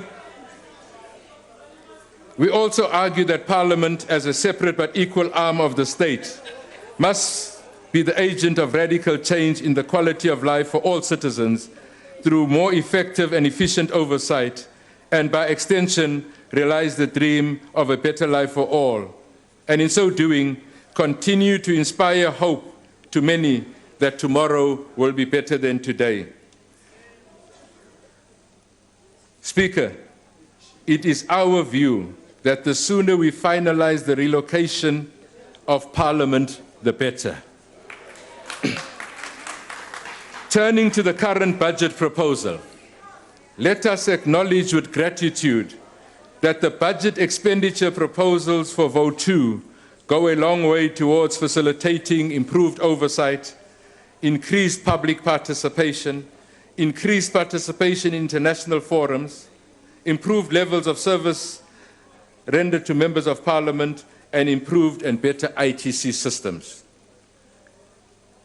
Honourable members, it must be our collective determination and guided by the Constitution to continue to reposition this institution towards ensuring a greater fulfillment of its role and outcomes. It will not be useful to anybody to deny the fact that there remains many areas that can be improved with regard to parliamentary work. The budget allocation, Speaker, must focus on improving member support, and I'm glad that we agree. It must focus on the acquisition of appropriately skilled administrative staff, and the budget must focus on ensuring that there is adequate logistical support for committee work. With regard to Budget 2, 32% or 526 million of the total budget is allocated to the core business of this institution, and 38%, 627 million, is allocated to associated Honorable services. Smith, can you take your seat? Honorable Kavula, what is the point of order? Order. Ngiyabonga lapho mhlonishwa ngoba ngempela ngiyabezwa bakhuluma ngokususa iParliament. Ake besisusele umangameli lo ongafuna ukuhlonipha izwe nomthetho walo owenza ukuthi igebengu zingahloniphi. Honorable member, that's not a point of order. Can you take your seat? Honorable Smith, can you proceed? I was saying, Chairperson, that 32% of the total budget is allocated to the core business of this institution, and 38%, 627 million, is allocated to associated services. Chairperson, it makes perfect sense that the second largest single chunk of the total budget is dedicated to the core mandate, because, as has been said earlier, that the engine room of Parliament remains the Standing and Portfolio Committee. The allocation of this program must be utilized to ensure that members will be better empowered through increasing members' understanding of the relevant subject matter of the government department or entity over which they have oversight responsibility. Chairperson, many members continue to feel that there is a need for improved research to be done by committee members, committee staff serving them. This support is not always available, but must become the norm if committees are to perform the function for which they were envisaged. The budget allocation must be directed so that both research and legal capacity at the disposal of the various committees is reviewed and enhanced. Chairperson, it is unrealistic to expect that members of Parliament with such limited support capacity will ever be able to perform their functions effectively when compared to government departments who have at their disposal specialists and experts. The project aimed at equipping all committee rooms with the relevant technology must be fast-tracked, and the issue of the shortage of committee rooms available for committee work on site must be addressed so that the need to seek outside venues, usually at high cost, is no longer necessary. It is important, Speaker, for committee reports to be processed by the National Assembly at the earliest convenience, so that recommendations meant for executive authority attention are attended to. Chairperson, the majority of us in this House, and indeed outside of this House, agree that policies by and large are in place. However, the valid and often raised criticism is that there is a need for urgent attention to be paid to the comprehensive and systematic implementation of government policies by the implementing agents. In order to ensure effective monitoring of service delivery, members must be afforded the opportunity to be on the ground in the various communities so as to facilitate faster government action in addressing service delivery without the impediment of unnecessary bureaucratic red tape. In some countries, Speaker, within the Commonwealth, like India and England, members of Parliament spend an average of 49% of their working time in their constituencies. An added benefit of spending adequate time interacting, listening and addressing communities is that the social distance will be narrowed between elected representatives and the people we serve. Deputy Chairperson, in this regard, and I'm supporting Speaker, Parliament's programme must be reviewed with the intention to balance members' time spent in Cape Town with time spent in our constituencies. This review of the programme is urgent if indeed we are serious about providing meaningful assistance to communities and also increase public participation in the work of Parliament and thereby remain true to the pledge that the people shall govern. As said by most of my colleagues, all South Africans ought to view this institution with confidence and with pride, and I think we agree. For us to achieve this, all of us together, through our behavior, through our diligence, and through our self-respect, must repair the image of Parliament. Allow me, Chairperson, to deal with one or two matters that have been raised by my colleagues. I start by agreeing and welcoming the input by my colleague from the UDM. When you say that if we are Democrats, then we have to accept that when a decision is taken democratically, we all have to support it, regardless if it was not what I agreed to. I also want to add that if we are constitutionalists, then we cannot selectively support the Constitution and at other times want to change it to benefit us. The people that want to do this are those, Honorable Steenhuisen, who say, let's remove the speaker and put in her place a judge. I never said, you said it. If the shoe pinches, then you feel it. I am saying that. I didn't say the DA said it. I said there are those. There are those. I will come to you. I will come to you. So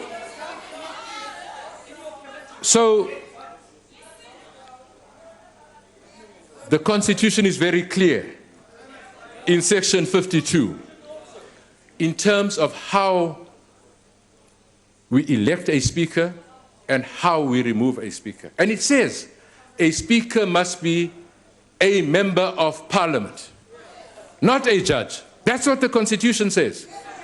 So those that call for a judge must tell us if they still defend this Constitution.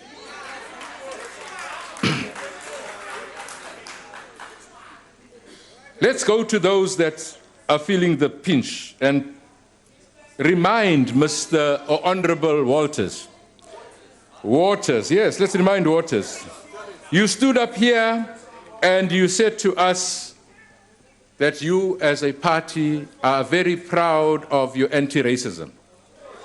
Let's remind you, Honorable Waters, that in 2014, you had a Twitter entry depicting a pack of dogs and the president. You yourself, Honorable Waters, you yourself, Honorable Waters, then went on to say, I accept that this is totally out of order and it is racist. You can't stand here and in 2014 be an arch-racist and in 2016 come and preach non-racism to us. It's not possible. It is not possible.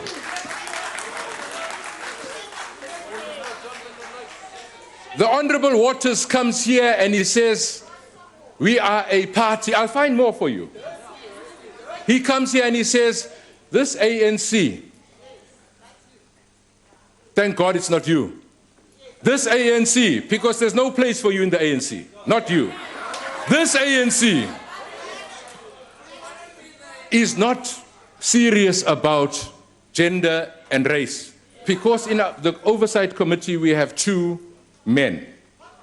Let me say to Waters, let me tell you why so.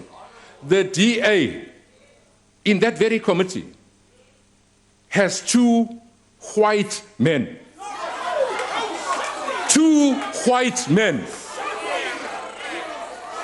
There cannot be an argument not to find a black person to represent you from this National Assembly in that committee and stand here and tell us that you are anti-racist or you do not discriminate. Point of order. Point of order.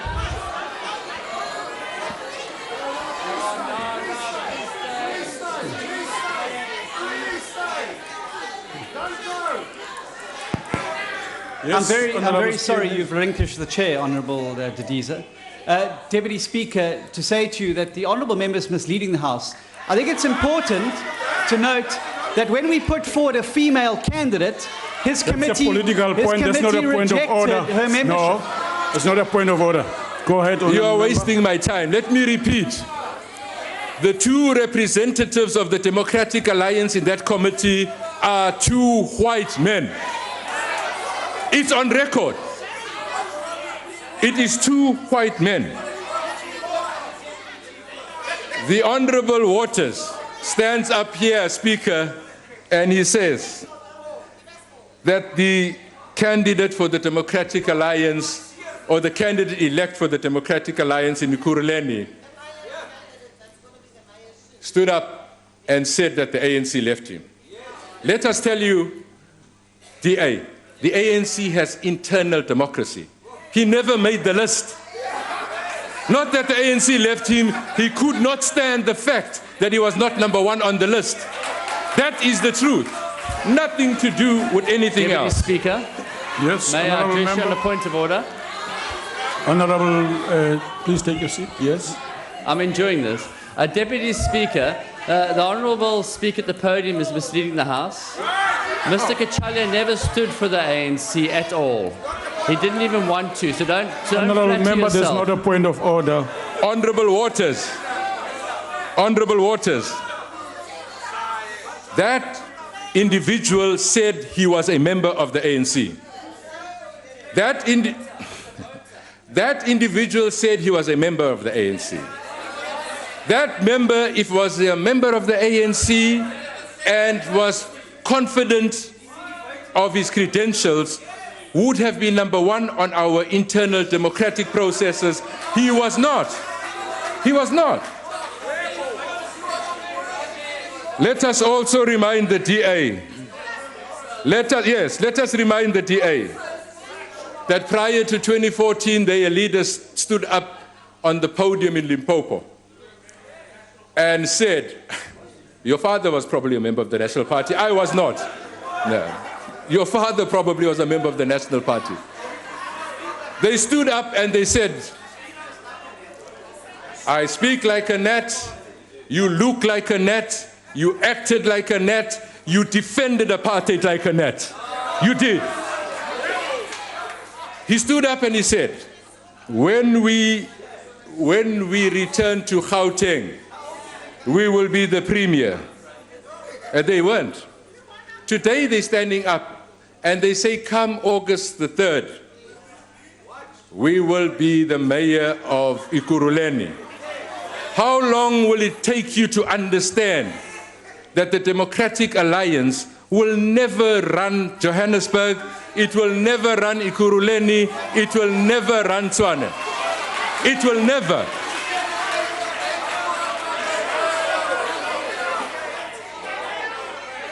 Honorable Mulder, I support everything and most things that you said. But let me say unequivocally that the ANC, or we on this side, will defend the ANC unapologetically. Unapologetically. Honourable member, your term has expired. Thank you. Sir. Honourable Speaker. Honorable Speaker. Speaker, Deputy Speaker. Yes, honourable member. May I address you? On what, honourable member? The speaker who just left the podium said they will defend the ANC. In fact, honourable he member, means that they will defend honourable Zuma member, because all of them seated here are a honourable Zuma member, faction. that's not a point of order. They are not. They Honourable are member, not I'm going defending to their switch off the stage. organization. They are defending an individual, and they know it.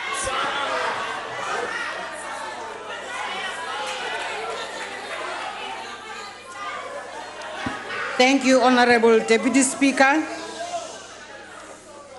I would like to first dispense with the matter raised by the Honourable Waters, where he makes reference to gold fields. Just brief advice, Honourable Waters. If I were you, I would abandon that matter because you know nothing about it. You are just hoping that there's some filth that you can rake up. The speaker on the podium has no filth around her, and you can dig up all you like, you will fail, like the American lawyers failed and withdrew. That's the advice I give you. Honorable members, I want to just, first of all, thank all the honorable members for their constructive contributions. But I want to just go back to a few issues. First of all, that too, you can dig up all you like. You will get tired. Honorable Steenhuisen, I wish to read section 58 of the Constitution to you.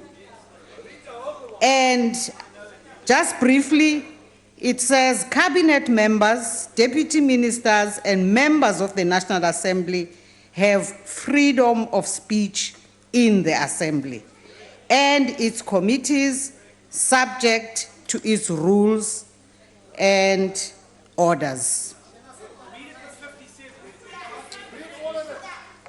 Now, honorable members, the matters that most members have raised on the role of the Speaker, on the issue of party affiliation of the Speaker, and whether judges or the opposition should be Speaker, these are matters, honorable members, that are best raised through the channel that is constitutional, that is provided for, and that is the Constitutional Review Committee. At present, we live by the present Constitution and we operate within its prescripts. The next point is about the ASMAL report recommendations. Let me repeat myself on that. We are in the process of dealing with the recommendations, as I told you also that we started by having a workshop end of last year. Honorable Singh and Honorable Mulder, we will indeed convene further meetings as we have had in the past, and as you yourselves feel that we do continue to engage. And Honorable Singh, you do make a good case on the issue of the special challenges that we face, which we, of course, every year complain or we raise them with you or we air our issues about them. Indeed, the House, Honorable Haula, is not an ANC debating forum. And so you must also participate within the parameters of the rules. And yes, I agree with you, Honorable Member, you are making a mockery of Parliament by your behavior. We are a democracy where the will of the people is paramount. So please contest the elections and let the people express their will. That's how democracy works. Deputy Speaker. Honorable Member, what are you raising on? The Speaker on the podium is out of order. Honorable she can't member. be casting aspersion on our member. Honorable Member, that's Honorable not a point of order. never made a mockery of this Honorable House. Member, that's no, not a point of the Speaker is order. out of order and you need to rule on that. Proceed, Honorable. Honorable Deputy Speaker, on the matter of the study tour by the Secretary. Deputy Speaker. Yes, sir. Please rule on this. I participated in this Parliament debating as required. For the Speaker to say I made mockery, it's casting an aspersion. Please rule on it. Honorable Member, those are political statements that you must debate. Yes. Proceed, Honorable Speaker. Honorable Deputy Speaker, I wish to just say, I wish to underline what Honorable Mtagane said. It is very regrettable that honorable members stand on the podium, take advantage of what is in fact an honor for them to be honorable members, to attack a member of staff that they themselves have appointed, instead of dealing with that issue according to procedures of Parliament. This Parliament has structures, has procedures, has processes in which every honorable member's party participates. Honorable members, the tour that was undertaken and led by the Secretary to Parliament was according to policy, was in fact sanctioned by the executive authority of Parliament, and there was nothing untoward about that tour. And I am repeating, there are structures in Parliament. There's an audit committee which, if there's a need, will look into any matter that the executive authority of Parliament actually requires them to look into. And so, honorable members, I wish to thank you for your participation and your positive contributions, but Indeed, I believe we should continue to serve our people as honorably as possible. Thank you very much, Deputy Speaker. Thank you, Ndlovu. That concludes the debate on Parliament's budget vote. We will now take orders 2 to 42 together, as per the order paper. These are reports of portfolio committees on budget votes. I now recognize the Honorable Chief Whip. Deputy Speaker, I move that the reports be adopted by this House. The motion is that the reports be adopted. Are there any objections? Sorry? No objections? There is? Yeah, indicate which one. Thank you, Deputy Yes. Speaker. Yes. As agreed to in the programming meeting this morning, I'd Yes. like to, for you to note the objections of the DA to the following reports. Report 3, that's Public Service and Administration. Report 4, Water and Sanitation. Report 5, Transport. Report 12, Communications. Report 38, Planning, Monitoring and Evaluation. Report 39, Justice and Constitutional Development. And Report 40, the Office of the Chief Justice and Judicial Administration. Thank you very much. Thank you. We'll note that. Any other objections? None. Yes, Honourable Member.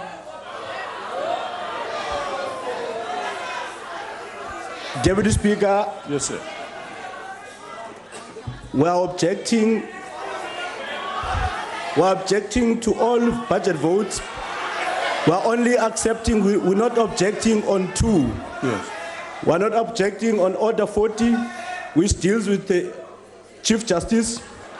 And also, we're not objecting to Order 37, which deals with Statistics South Africa. Thank you. Thank you. Those objections, as indicated, will be noted. The motion is therefore agreed to. Honourable members, that concludes the business of the day. The House is adjourned.